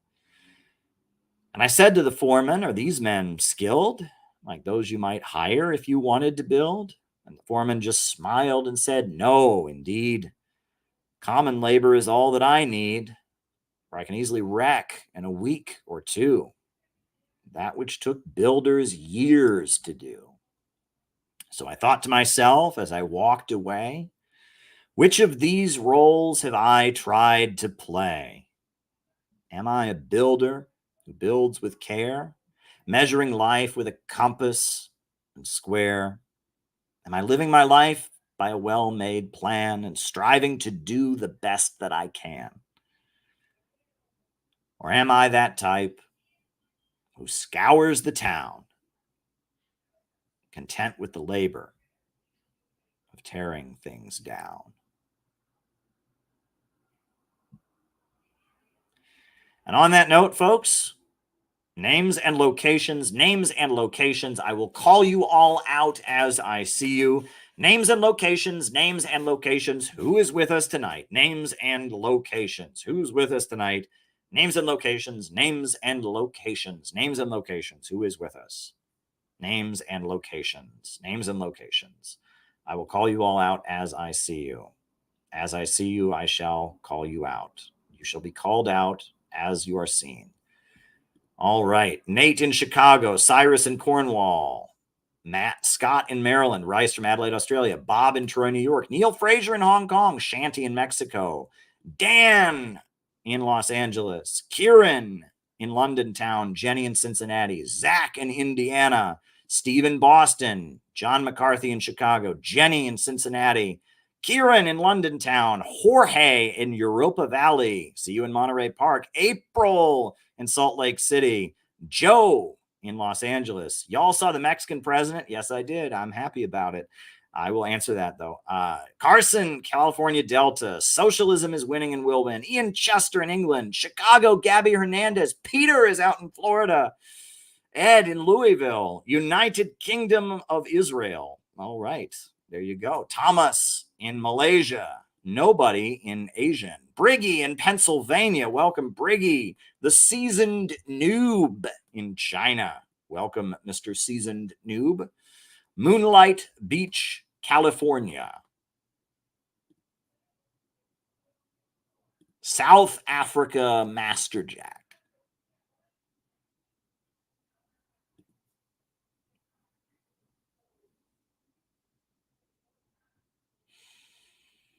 Yusuf in Snow Hill, North Carolina. Tybee in Pennsylvania. Junior in Florida. Welcome, Junior. Harold Dog Bottom. Over 75,000 of last night's stream. Yeah, it's wild, isn't it? Harold Dog Bottom in Kakalaki. Welcome, Harold. Names and locations. Who is with us? Names and locations. All right. Well, I am going to start answering super chats. I think tonight what I will do is I will not show them on the screen. I will read them off the YouTube page, because on YouTube I can go to fan funding and I can see all of the super chats. And so rather than scrolling up and wasting all that time scrolling up so I can put them on the screen, I am just going to read them off the YouTube page. So the first super chat is from Funky Lollipop. And she says, "Do you believe North Korea will give up its nuclear weapons, considering what America does to countries that do that?" Well, Funky, I believe they will give up their nuclear weapons, but not anytime soon. Not until things change on the Korean Peninsula. They will give up their nuclear weapons when they feel safe giving up their nuclear weapons. Right now, the United States is doing everything it can to make sure that they don't feel safe to do that. I believe they eventually will, because Russia and China are strong enough and have nuclear weapons, that if North Korea has enough security and protection from China and Russia, they will give up their nukes, but they need that reassurance. And when that happens, it is going to be an economic boom, right? There's going to be a scramble to invest in North Korea. And those mountains are full of minerals, and the North Koreans already make cell phones in-house. They've got loads of very skilled people. Most North Koreans can speak more than one language. It's going to be an economic boom on the Korean Peninsula. And at this point, the USA is trying to hold off the inevitable. And the way that they're doing that is they continue to just make as much threat to North Korea as possible that they don't feel safe enough to do that. And that's the situation. But I think that, yes, the time will come where they feel safe enough with Russia and China having their back, they will give up their nuclear weapons. And that'll be a great day economically. That'll be a great, great day economically speaking, because they are ready for some foreign investment. They are ready to work towards vast abundance. You know, there we go. Now, the Iranian Putin says, I have a headache from your math lesson. Well, you know, I had to practice that great video, you know, the socialist math and the tendency of the falling rate of profit. I had to practice that over and over again to get it right, because that is really, really important. Why is it that technological leaps lead to a long-term economic crisis? Why is it, you know, that the problem of overproduction exists? And math is not my best subject, but I practiced it and I learned it. And what I noticed is there's very few places on the internet where someone explains it. There are a few places where people explain it, but they explain it in a very complex way. The way Marx explained it, the tendency of the falling rate of profit, is much more complicated. There's a lot more, it's a much longer mathematical formula that includes all kinds of other things. And I had to simplify it, right? And you will find an explanation of tendency of the falling rate of profit. You'll find it in classical Marxist books, right? In the book, what is the book? Fascism and Social Revolution by R. Palm Dutt.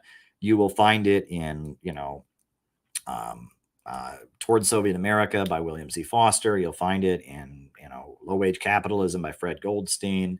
You'll find it in The Future is Up to Us by Nelson Peary, but you'll find it in a written form. You won't find like the actual mathematical formula.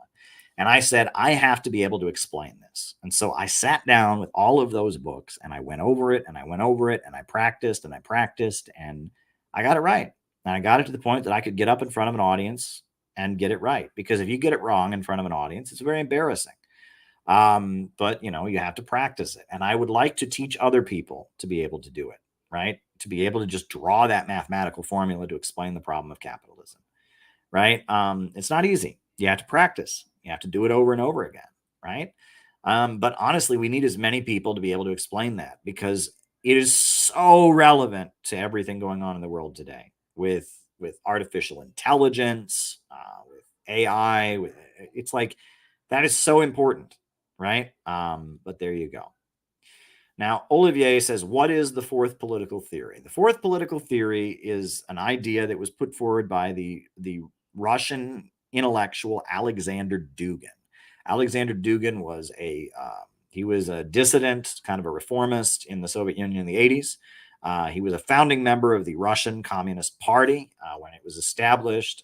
He was then a founder of a split from the Russian Communist Party called the National Bolshevik Party. And then he started his own group called the Eurasian Institute, or the International Eurasian Movement. He's an important Russian thinker.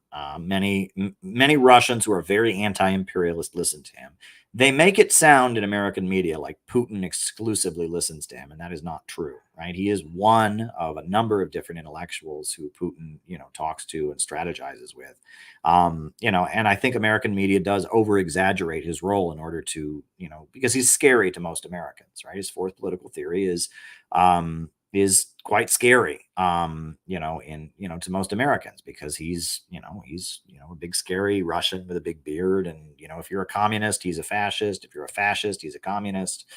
But the fourth political theory is an idea that he came out, I believe it was pretty far back, like during the Bush years, maybe the early Obama years. He wrote a book called The Fourth Political Theory. And the book it's not about advocating this. It's about just kind of observing this. He argued that in the world today, there are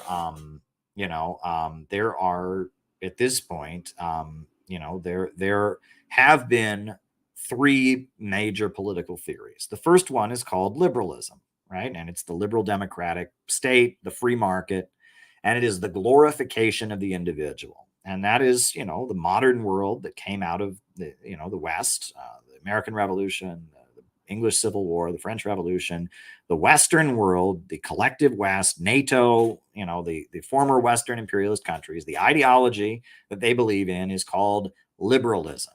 And it is economic liberalism, which is the free market, and it is political liberalism, which is the celebration of the individual and the breaking down of group identity. And that human beings are naturally creative creatures, or they're naturally collective creatures. They work together in groups. We have, there's male and female. That's the first group, right? You have your nationality, you have your race, you have your family, right? Human beings identify themselves by being in a group. Right?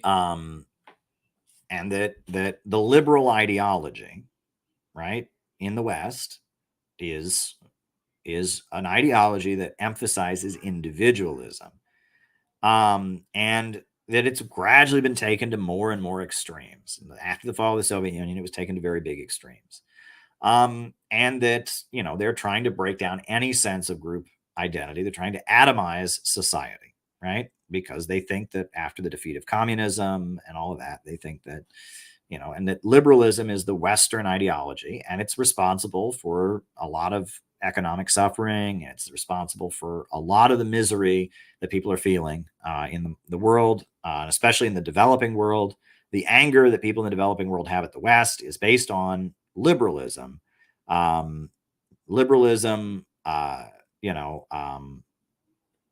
Being imposed on them, right? So he argues that the first attempt to defeat liberalism was communism or Marxism. And he divides Marxism into three categories, which I think is interesting. He says that there's original Marxism is the ideology of the labor movement, and that's called social democracy. It's the idea of workers forming labor unions, and that it was pro-imperialist, right? And it was, and that's the first expression of Marxism is social democracy in the labor movement. He says the second expression of Marxism is what he calls national communism, which is countries around the world struggling for their national liberation, adopting socialist economies.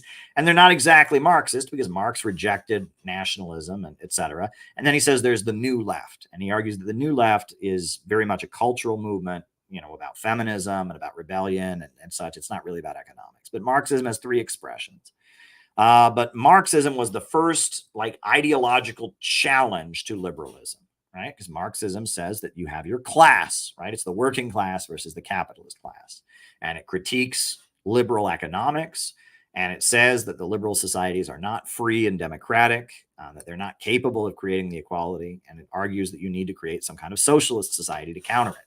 And he says basically Marxism, and I thought this was insightful. I mean, I don't totally agree with what he said, but basically Marxism split into three separate movements: social democracy and national communism, which is what he calls Cold War Marxism-Leninism, and the new left. And he says that none of those three spin-offs of Marxism were able to actually defeat liberalism, right? And the main reason is that people are collective, and that Marxism, because it rejects nationalism largely, it rejects national cultures, it rejects religion, it rejects the traditional family, and that the culturally liberal side of Marxism, right, the anti-institution, the anti-authoritarianism, the rebellion side of Marxism made it too weak to effectively defeat liberalism. That's what he says.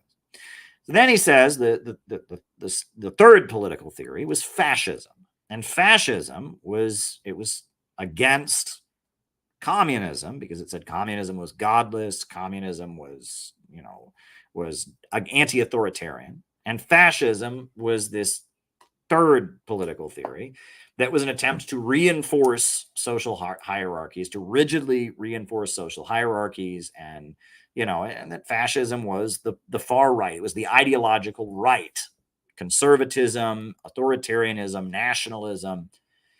And he says fascism failed because it was inherently a supremacist ideology. It said one race was better than another race, one nation was better than another nation, militarism, expansionism, right? It couldn't respect other cultures.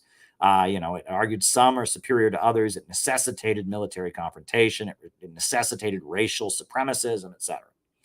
So he says fascism failed, right? And he argues that in the aftermath of the fall of the Soviet Union, that after you had, that what they called the end of history, which is, the fall of the Soviet Union. They declared that Western liberalism shall reign forever. Western liberalism is the last system. It is the end of history.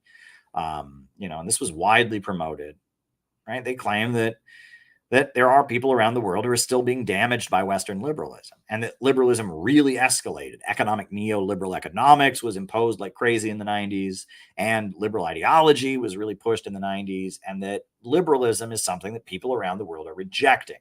And he argued that the opposition to Western liberalism now is the emergence of what he calls the fourth political theory.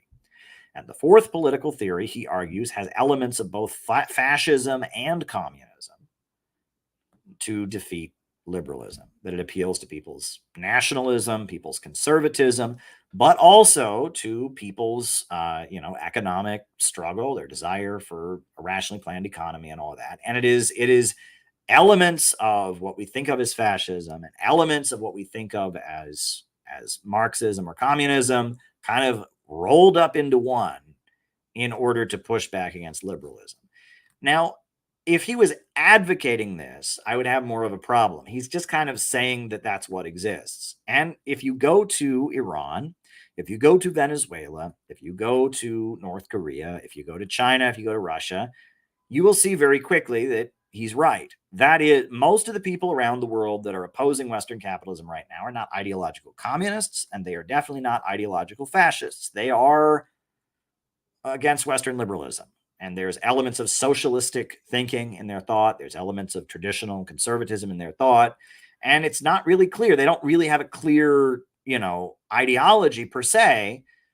They just are very, very opposed to liberalism, and they hold on to elements of traditionalism. They hold on to elements of conservatism. They hold on to elements of socialism and Marxism. And it all kind of gets wrapped up in this sentiment of like, we're going to defend our society from Western liberalism, right? That's what Dugin describes in the book, Fourth Political Theory. And I think it's a very good observation. However, I think where he goes wrong is he takes fascism at face value. What fascists say and what the actual essence of fascism is two different things. Fascists on paper say all kinds of shit, right? And none of that matters because it's about what you do. It's not about what you say. And the essence of fascism is degrowth. Fascism is about reducing consumption. That is the essence of fascism. It is economic. It is about driving down living standards. And fascism is a first world phenomenon. And there are plenty of people in the third world who think they are fascists, but they ain't. Okay? In order to be a fascist, you must be in the imperialist Western countries. That's the first thing, right? And that it is when the Western liberal imperialist countries collapse into authoritarian illiberalism and start forcibly degrowing in order to stabilize, that's fascism, right? Nazi Germany was fascist. Fascist Italy was fascist. The United States is becoming more and more fascist every day. And it's because the Western liberal, the imperialist centers are becoming more and more unstable. And there's a crisis of overproduction. And the ruling class doesn't want to move towards socialism. So what do they want to do? The only option they have is forcibly degrowing. That is the essence of fascism. Fascism is economic in its essence. Dugin does not think that. Dugin reads what fascists write and takes them at face value. And there's a lot of people in the Middle East, for example, who take inspiration from various fascist governments. That doesn't matter because they're not, right? There's many people, there's many people in South America, etc. Being a fascist in the third world is almost meaningless, right? There are brutal authoritarian governments in the third world that do horrible things, but fascism, as we saw in Nazi Germany, as we saw in Italy, as we saw, rising in the United States and Britain during the 1930s, that is economic in its essence. Dugin doesn't think that. Dugin is also very opposed to the idea of historical progress. He argues that the past, the present, and the future are equal. All right, the world is not getting better. The world is not getting worse. He says that as an Orthodox Christian, he believes that the world is getting worse and worse and worse because the Antichrist is coming. But he, as an Orthodox Christian, he also believes the world is getting better and better and better because Jesus is going to return. And he says that if you believe that the world is getting worse and worse and worse, that is heretical. And he believes if you believe the world is getting better and better and better, that is also heretical. And he believes that the past, the present, and the future are equal. He believes in kind of a Nietzschean eternal reoccurrence. And that he argues that the concept of historical progress is the basis of imperialism, which there's some truth in that, right? The British Empire did claim it represented historical progress. It used Darwinian evolution and the idea that we're the most advanced or whatever to justify what they did. The British Empire often emphasized things with, with rhetoric about being, about moving, about advancing right forward. But I still think historical progress is just a reality. And I believe in historical progress. But let me get this straight, right? As much as I disagree with some aspects of what Dugin has said, Dugin is not a fascist. He's very, very anti-fascist. Right? His writing is very, very critical of fascism. And I am not ashamed to have met with him. I'm honored to have met him. And I met him only once. And I met his daughter a number of times, and she was murdered. Right. And, there is absolutely nothing wrong with meeting with Alexander Dugin because he's a very, very important thinker in a very, very important anti-imperialist country called Russia. Right. So, and he's on Chinese media all the time, and he defends North Korea and he defends Cuba. And Dugin is a very, very important figure. And that was the first major cancel I got, is everyone went after me because I met with Dugin. So therefore I'm a neo-Nazi. Well, Dugin's not a neo-Nazi. And so I got widely canceled because I met with Dugin. So what, right? And I always explained why there was nothing wrong with it, why I would proudly do it again, whatever. So now, right, fast forward 6 or 7 years. Now there's a group of jackasses out there. I shouldn't say a group. There's a couple internet jackasses out there who put on a show on the internet and suddenly have seen that, wow, there is an audience for people that talk about this kind of stuff. Wow, there is an audience for another brand of communism that's not focused on liberal cultural issues. And they have decided that they want to be the voices of all this on the internet. And they have also decided that instead of doing what I have done, which is try to focus on economics and class struggle and socialism and anti-imperialism, they want to just wage the culture war on the conservative side. They have decided that in an attempt to usurp me and discredit me, they want to claim that I denounced Dugin, which I never did. I never denounced Alexander Dugin. I never did that. Not once, right? I always stood my ground. And this is what is wrong with the internet, right? And this is what is wrong with social media performers and fandoms, as Peter Coffin likes to talk about. They don't care about what the truth is. They just see me as a competitor. They want you to shop from them, not from me, right? They see me as an alternative brand, a competitive brand. So they don't want to find common ground with me. They don't want to see ways we can collaborate. They want to tear me down at all costs. Right. And so first I was torn down by people. Oh, he's a Duginist, which means he's a Nazi. Now I'm being torn down and attacked by people who say, oh, he denounced Dugin. I am not a Duginist, but Dugin, there's nothing wrong with Dugin. I've never denounced Dugin. Right. And I am about building an in real life movement to get real shit done. That's what I'm trying to do. And in the real world, you need allies and friends. And I am not on here because I'm trying to win social media. Is it good when I get streams with a lot of views? Sure, it feels great. But at the end of the day, social media is rigged. It's way more rigged than it used to be. And I am trying to build an in real life community because that's what we actually need in order to save this country from the nightmare of liberalism. We actually need a real community. And,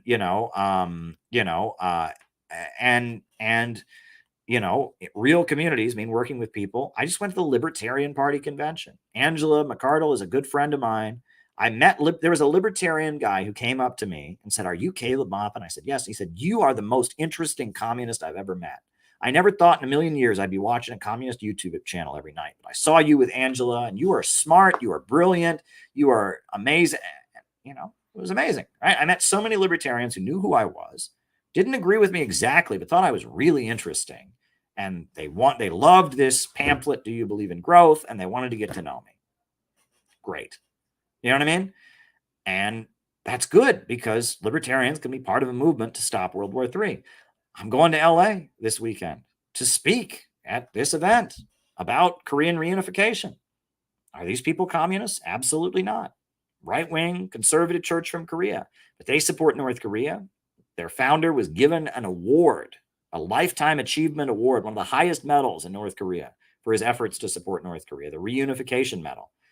And I'm going out there. I'm getting on a plane early on Thursday morning. I'm flying out to LA to speak, at this event. And then later that weekend, I'll be speaking at another event and to record podcasts and all of that. And I'm going to spend the weekend talking with these people about how we can build a movement for peaceful reunification of the Korean Peninsula. Because I'm trying to get real shit done. I am not trying to build an internet brand or fandom. I am trying to get real shit done. And that's why I don't feel a need to tear down other people, right? And I am sickened by the internet toxic culture, which is not about how can we bring people together to actually get real shit done. Instead, it's all about how can I tear everyone else down so I get all the spotlight for me, and it's all about how special I am. And I'm honestly sickened by these people that just want to put on a show, right? And look, yeah, if you want to wage the culture war and accuse people of being, transphobic or homophobic or the opposite, focus on tearing down LGBT people and denouncing LGBT people all day, you can probably get way more views on your channel if you do that, because these are polarizing issues that divide people. That's not what I'm trying to do. I'm like George W. Bush. I am a uniter, not a divider. But in all honesty, I'm trying to build a real community that can get real shit done, that can try and save our country from the nightmare of imperialism and build, a socialist society. Build a society where, the economy is growing and expanding, and where we can actually, have economic growth and we don't have poverty, and moving toward that ultimate goal of a stateless, classless world of vast abundance. That's what I'm trying to do. And I guess that doesn't make good social media porn. And that's not good at tearing things down. But, social media is very, very good at tapping into people's resentments, rage, negative emotions. That's not what I'm here to do. I am here to move toward abundance. And I follow Wallace Wattles. I don't compete, I create. I think I don't need to tear other people down in order to expand my community, expand CPI. If you feel a need, I'm just saying this, I hope certain people are listening, right? I couldn't agree more, Peter. If you feel a need to expose and tear down people who think roughly the same thing as you and say roughly the same thing as you, if you feel so threatened by them that you must disapprove of them and denounce and look through their work and find something wrong with them so you can hate them. If you feel a need to act that way, it's probably because you suck, right? Because why would you need to do that, right? And I mean, BreadTube swarmed at me. I think the main reason was because I work at RT and because I was putting out an anti-imperialist perspective. But honestly, beyond that, it's just that I was a competitor, right? I'm a competitor. I know these concepts and ideas way better than they do. I've been living this my entire adult life. I've been doing communist stuff my whole adult life. I actually know what this shit is about. I'm not some jackass who used to make movie reviews who suddenly decided he was a communist because he thinks that, worker co-ops are good, right? And so, and they are competitors. They don't want to build an actual movement. They just want to get on the internet and complain. So there you go. Long answer to your question. All right. $2 to rant about the new left. Well, look, the new left was fake. And I'll say it again. The new left was fake. After the Communist Party had been crushed in the 1950s, McCarthyism became kind of McCarthyism became kind of a middle-class mobilization that was a threat to the American power structure. So in order to defeat McCarthyism, the Ford Foundation and the Institute for Policy Studies and George McBundy, George McBundy and all kinds of, liberal think tanks, the Rockefeller think tank started funding liberal activism in America. The United Auto Workers Union, which had kicked out all the communists and was collaborating with the CIA and run Solidarity House, they funded Students for a Democratic Society. And there was magazines like New Left Review. And there was a whole movement that was created by the ruling class to push back against McCarthyism. But it was anti-communist, right? And it was a cultural liberal movement to push back against McCarthyism. That's what the New Left was. And, Project MK Ultra created the drug culture, and Timothy Leary and all of that was a result of, of the CIA, funding, experiments with drugs. And, even like some of the art galleries, modern art was promoted. And, the New Left was very much synthetically created by the American intelligence apparatus for very strategic reasons, to oppose a genuine Marxist socialist movement, and also to push back against McCarthyism, which was an illiberal kind of middle-class anti-communist movement that was a threat to some of the richest people in the country. So there you go. Yeah, Fishops, that's my rant. Thoughts about French imperialism and France in the Cold War. Well, that's interesting because, Britain and America are really the top dogs of Western imperialism. And there has long been a kind of rivalry between the European mainland and Britain and France. And nuclear power is a great issue. The French love nuclear power, and the French got along with Saddam Hussein, and they were helping Saddam Hussein to develop nuclear energy. And then Israel bombed Iraq in 1981 and murdered a French citizen. The environmental groups that are funded by the Rockefellers have targeted French ships. And I believe French intelligence has assassinated environmental activists, from Greenpeace, after they were harassing and targeting French ships at one point. And there is an inter-imperialist rivalry. And if and the Catholic Church, I think, is a great, what do they call it, a bellwether or a weather balloon. If you look at the way the Catholic Church is going, you can see what the relationship between the European mainland and Britain and America is. And the Catholic Church is loyal to the, the ruling class of Belgium and France and Britain and, Italy. And, and as they, sometimes they're with the United States and sometimes they're against it. And you pay attention to what the Catholic Church is doing, and you'll be able to tell kind of where the mainland European imperialists are.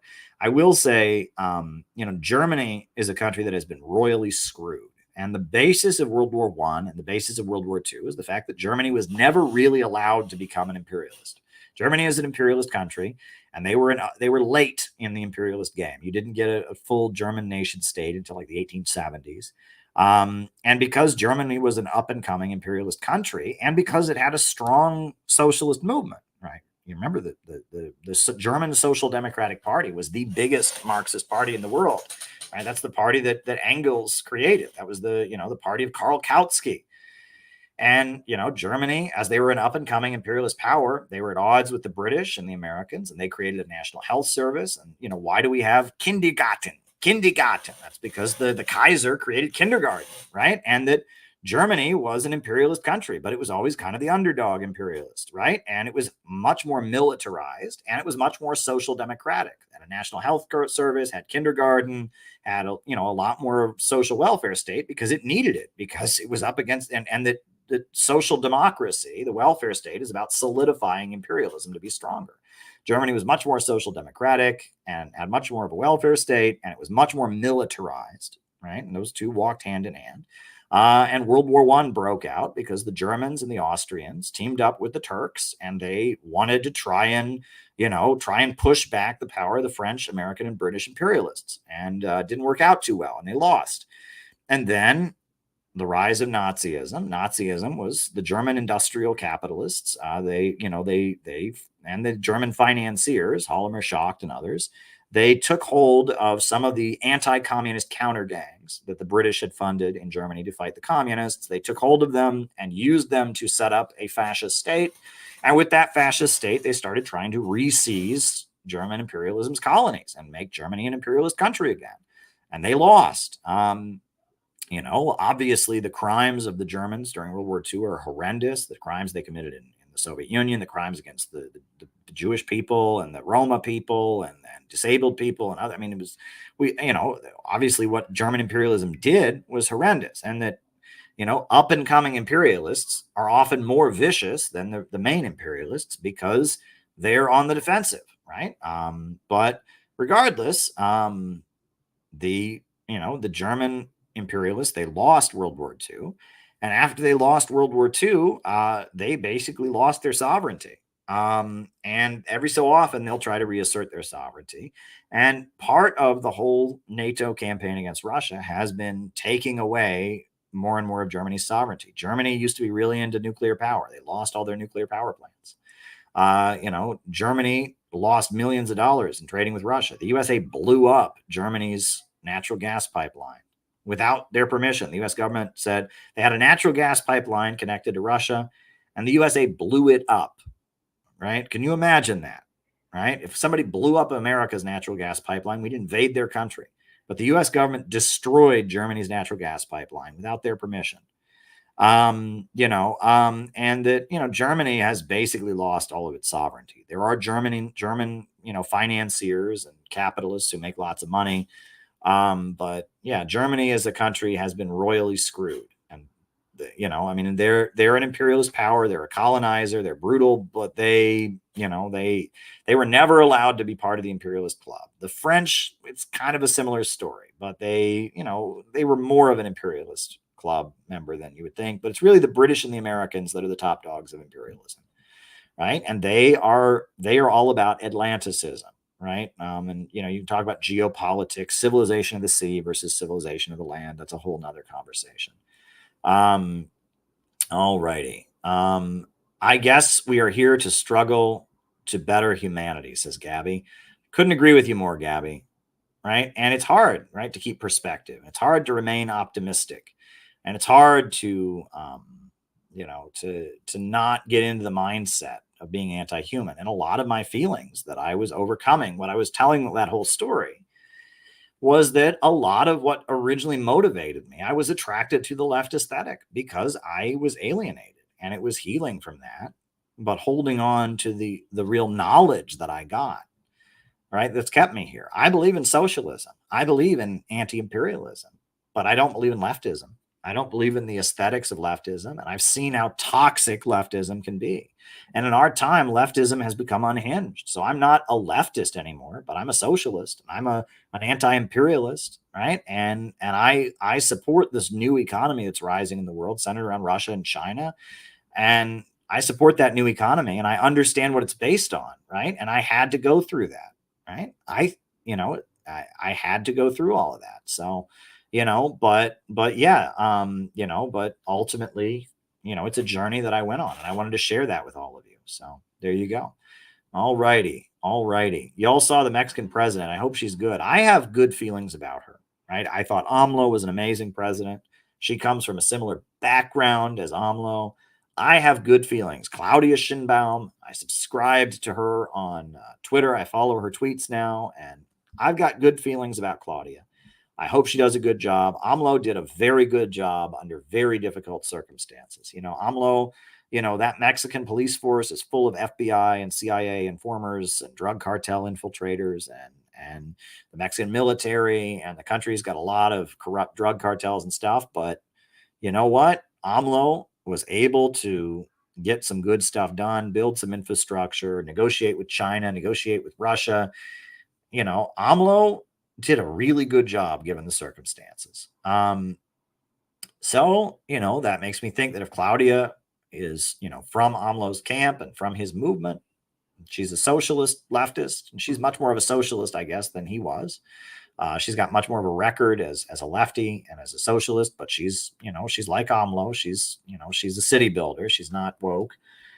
I'm thinking she'll do a good job, but it's going to be difficult, right? Because, there's people that will critique her and say, well, why doesn't she just overthrow the government and establish, the dictatorship of the proletariat? Well, that's not really possible at this time. So there you go, right? I see Peter Sorek saying some say she's a Zionist. Well, if I remember correctly, AMLO was very, very critical of Israel. So we'll have to see if she's made any statements on Israel. But, I have a feeling that if she's continuing AMLO's tradition, she's not going to be a Zionist, right? And look, this may not be popular to say, but it must be pointed out. The new right in Latin America are the most Zionist people you ever met. Javier Milei, insane Zionist. Insane Zionist. He's not just a Zionist. He's an insane, nutty, fanatical Zionist, right? Brazil, Bolsonaro, insane Zionist, right? Most countries in the world are Zionist in the sense that they recognize Israel. They say Israel has a right to exist as a country. Now, if that makes you a Zionist, then I guess most of the world are Zionists. But Russia and China, they are highly critical of Israel. They say that Israel is committing crimes. They're calling on the world to restrain Israel. They're friendly to Iran. There you go, right?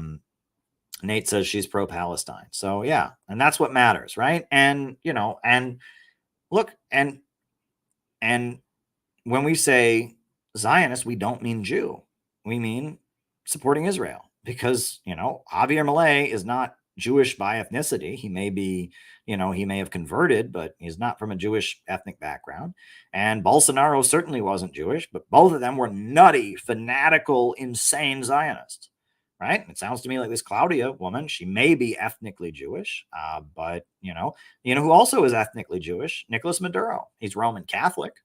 He's Roman Catholic, but his family, he's ethnically Jewish, but he is a big supporter of Hezbollah. He's a big supporter of Hamas. He's a big supporter of Iran, right? No one's more anti-Zionist than Nicolas Maduro, but Nicolas Maduro is a Jew. He's got Jewish heritage, but he's like Mr. Anti-Zionism.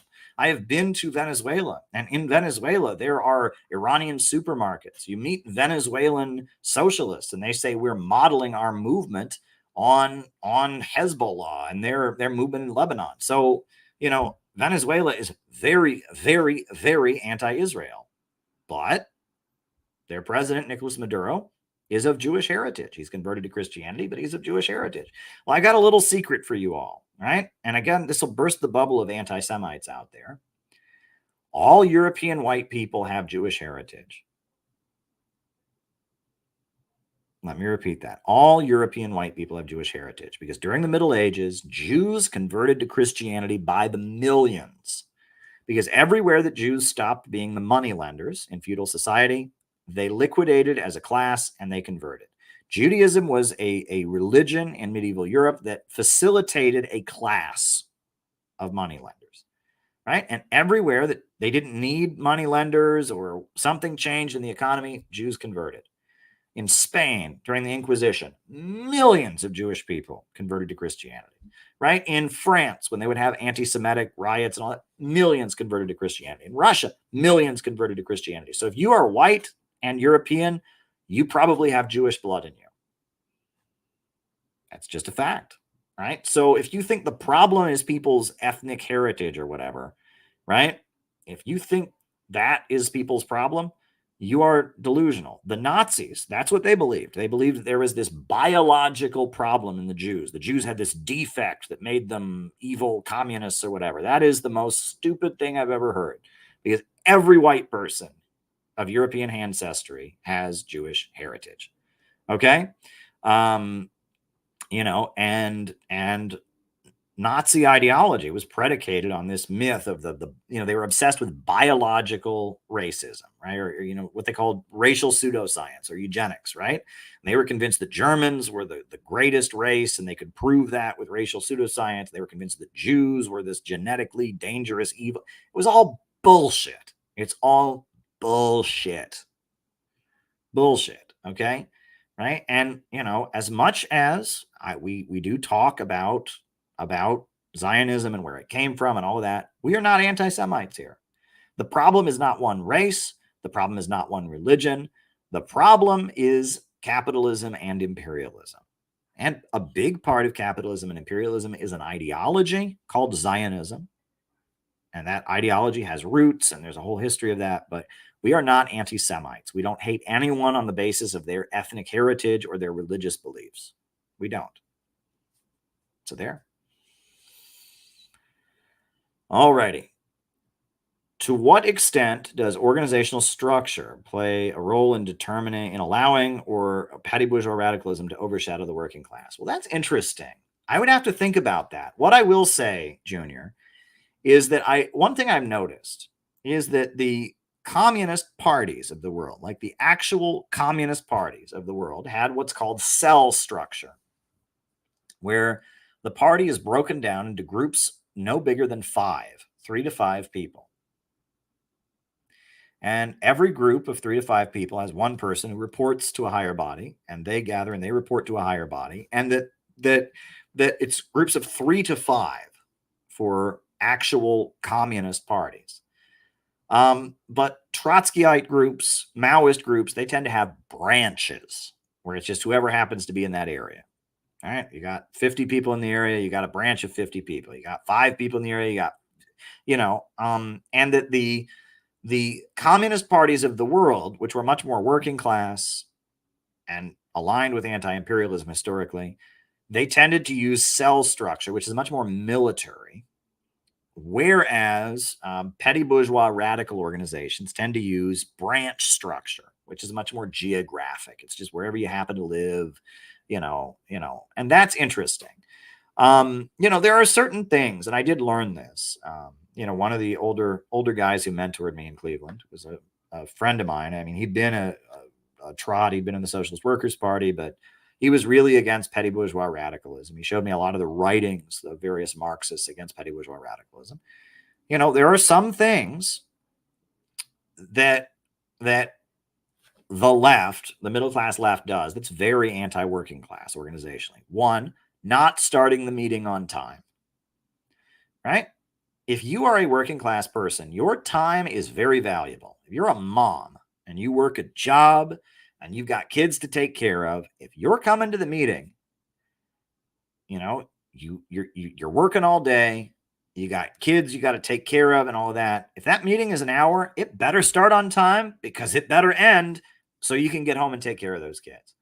But if you're a college student, you got class the next day, maybe you got a short part-time job, you're chilling, you're up all night. Oh, the meeting starts an hour late. The meeting starts 2 hours late. Oh, the meeting goes 2 hours longer than you thought. You get to bed later that night. No big deal. That's not working class. That is not working class. And that's how communist groups tend to be, right? When I worked at the insurance firm, I'll just tell you this. I worked at the insurance firm. And I was at that insurance firm every day at 9, and I wasn't allowed to leave until 6 every day. And I would go to the Workers' World Party office for the meeting that was the Monday night meeting, the local coordinating committee, the LLC meeting that was supposed to start at 7. And if it started at 7, it was a goddamn miracle. These retired folks, these full-time party people who just, they were just full-time party organizers. They didn't have a regular job. They were, these people would stroll in at 7:45, or they'd get there at 7:30, and then there'd be, they'd go and have a cigarette break or whatever. And I was lucky if we started the meeting at 7:45. And I'm sitting there, and I got to get up again at 9 in the morning, and I got to get back on the train from Manhattan and go all the way back out to Queens tonight. It takes me another hour on the train, and I really would like to do a load of laundry tonight, but I have to go to the laundromat, and fuck. I was working a full-time job.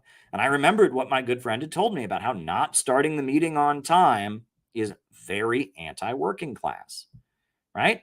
Middle-class radicals can stay up all night arguing theory, and they can start the meeting an hour and a half late, and whatever. They can change their plans, and they can go to Africa for a year, and they can go hiking in the mountains and find themselves spirituality. Working class people, you got a job, you got kids, your time is valuable, you start the meeting on time. That is the truth, right? Also, dressing sloppy. Dressing sloppy is very, very much a middle-class thing. And you wouldn't think that, right? It's like, oh, I want to look like the workers. I'm going to dress all raggedy to show I'm part of the working class. Bullshit. If a politician is running for city council in your neighborhood and he knocks on your door and you open that door, is he wearing a tank top? Is he wearing ripped jeans? No. A serious politician who wants you to vote for him for city council, when he knocks on your door, he's wearing a suit and tie. He wants to show you he's a professional who's going to get the job done. He's not being like, oh, I'm just like you. I'm grungy and radical, man. No, he's wearing a suit and tie. And he's like, I am a professional. I am going to get elected to city council and get the job done and make your life better. And if the SEIU, the Service Employees International Union, is coming into your factory or your workplace, or your hospital, or wherever to organize you, does the Service Employees International Union guy show up in jeans and a t-shirt? No. He shows up in a suit and tie. I'm from a union that's professional and serious and will make your life better. It's going to be worth paying the dues because we're going to make the bosses pay. I'm just telling you. Right? And maybe, that goes against what you think you know, but in the real world, it's like that. And there's many examples of this where things that we think of as, uptight or whatever are actually very working class. And that things that we think of as more radical or with the people are actually kind of a middle class or just a youthful, I don't want to say privilege, but, they're, when you're in your 20s, when you're a college student, you don't have as much responsibility. Your time is much less constrained, and the way you see things is a little bit different, right? And the lumpen proletariat, let me add, is also a very different circumstance. Lumpen elements are also very different, right? And that's a whole nother can of worms. Rayner has been doing a lot of work about the lumpen proletariat lately. But the lumpen element, middle-class radicals, and youth, college-aged youth, their mannerisms, their way of being is very different than the working class in general.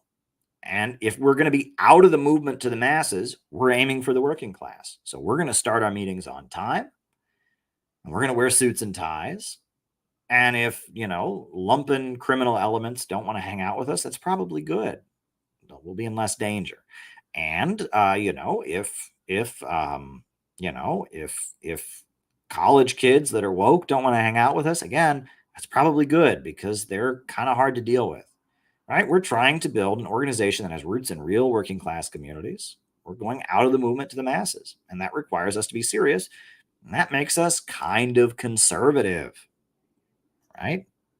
That's just reality. We're breaking with the left, out of the movement to the masses. Movement norms need to be broken with. That is my position. All righty. Next question. Oh, well, that is the last question. All right.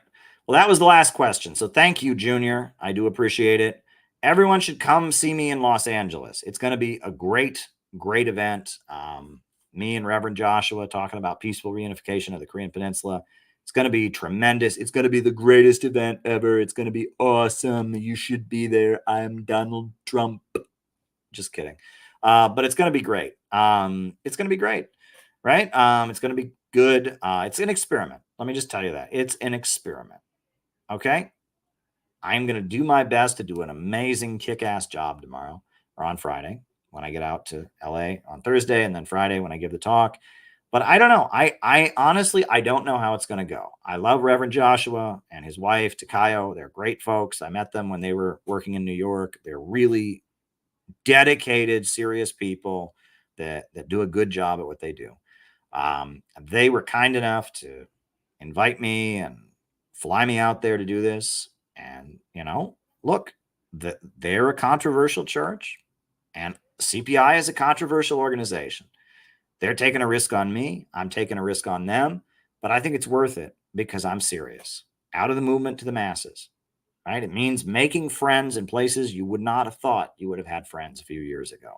It means talking to people who are unaccustomed to hearing your message, right?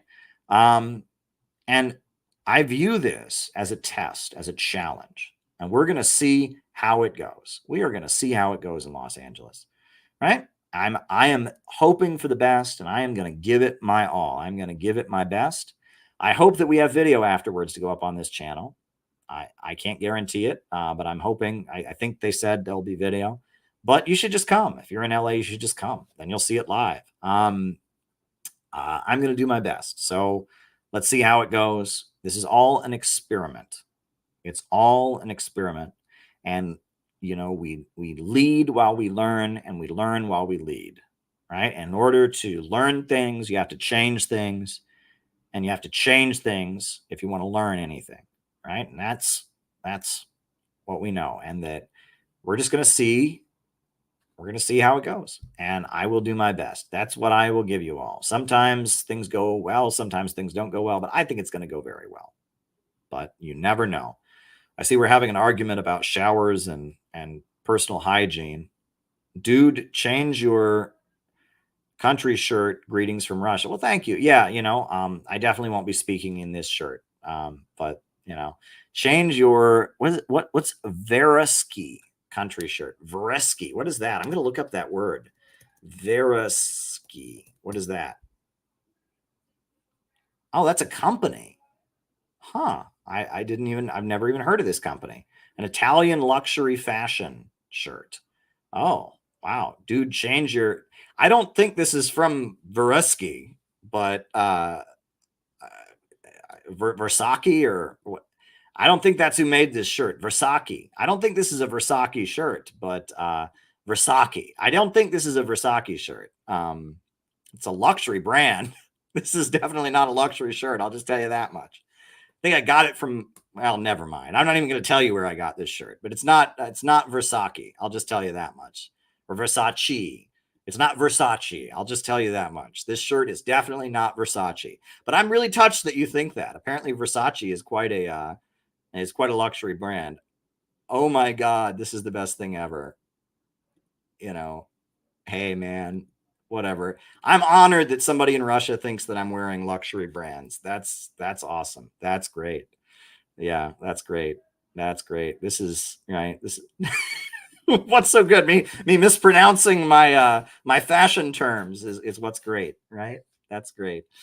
You know, I'm not saying where I got this shirt, but it is not Versace. I'll just tell you that much. But thank you. I'm moved that Russians think I'm living in luxury. But there you go. There you go. Yeah. There you go. Well, you know. This has been a wild stream. This has been a wild stream, right? This has been a wild stream. Well, thank you all. Thank you all for everything you all have done. These streams keep me sane. I'll just tell you that much. You know, you all are really, really important. I really, the ability to get on here and laugh and joke with you all and tell stories and teach you all something and engage with you all. And you all have taught me a lot. It's really, really special. We have a really, really good relationship. So yeah, there you go. All right. I'm going to put on the closing music.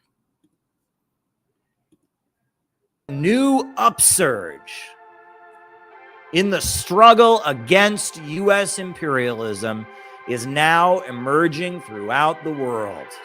Ever since World War II, U.S. imperialism and its followers have been continuously launching wars of aggression.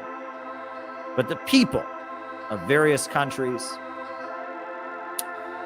have been continuously waging revolutionary wars to defeat their aggression. And while the danger of a new world war still exists, and the people of all countries must get prepared, revolution is the main trend in the world today.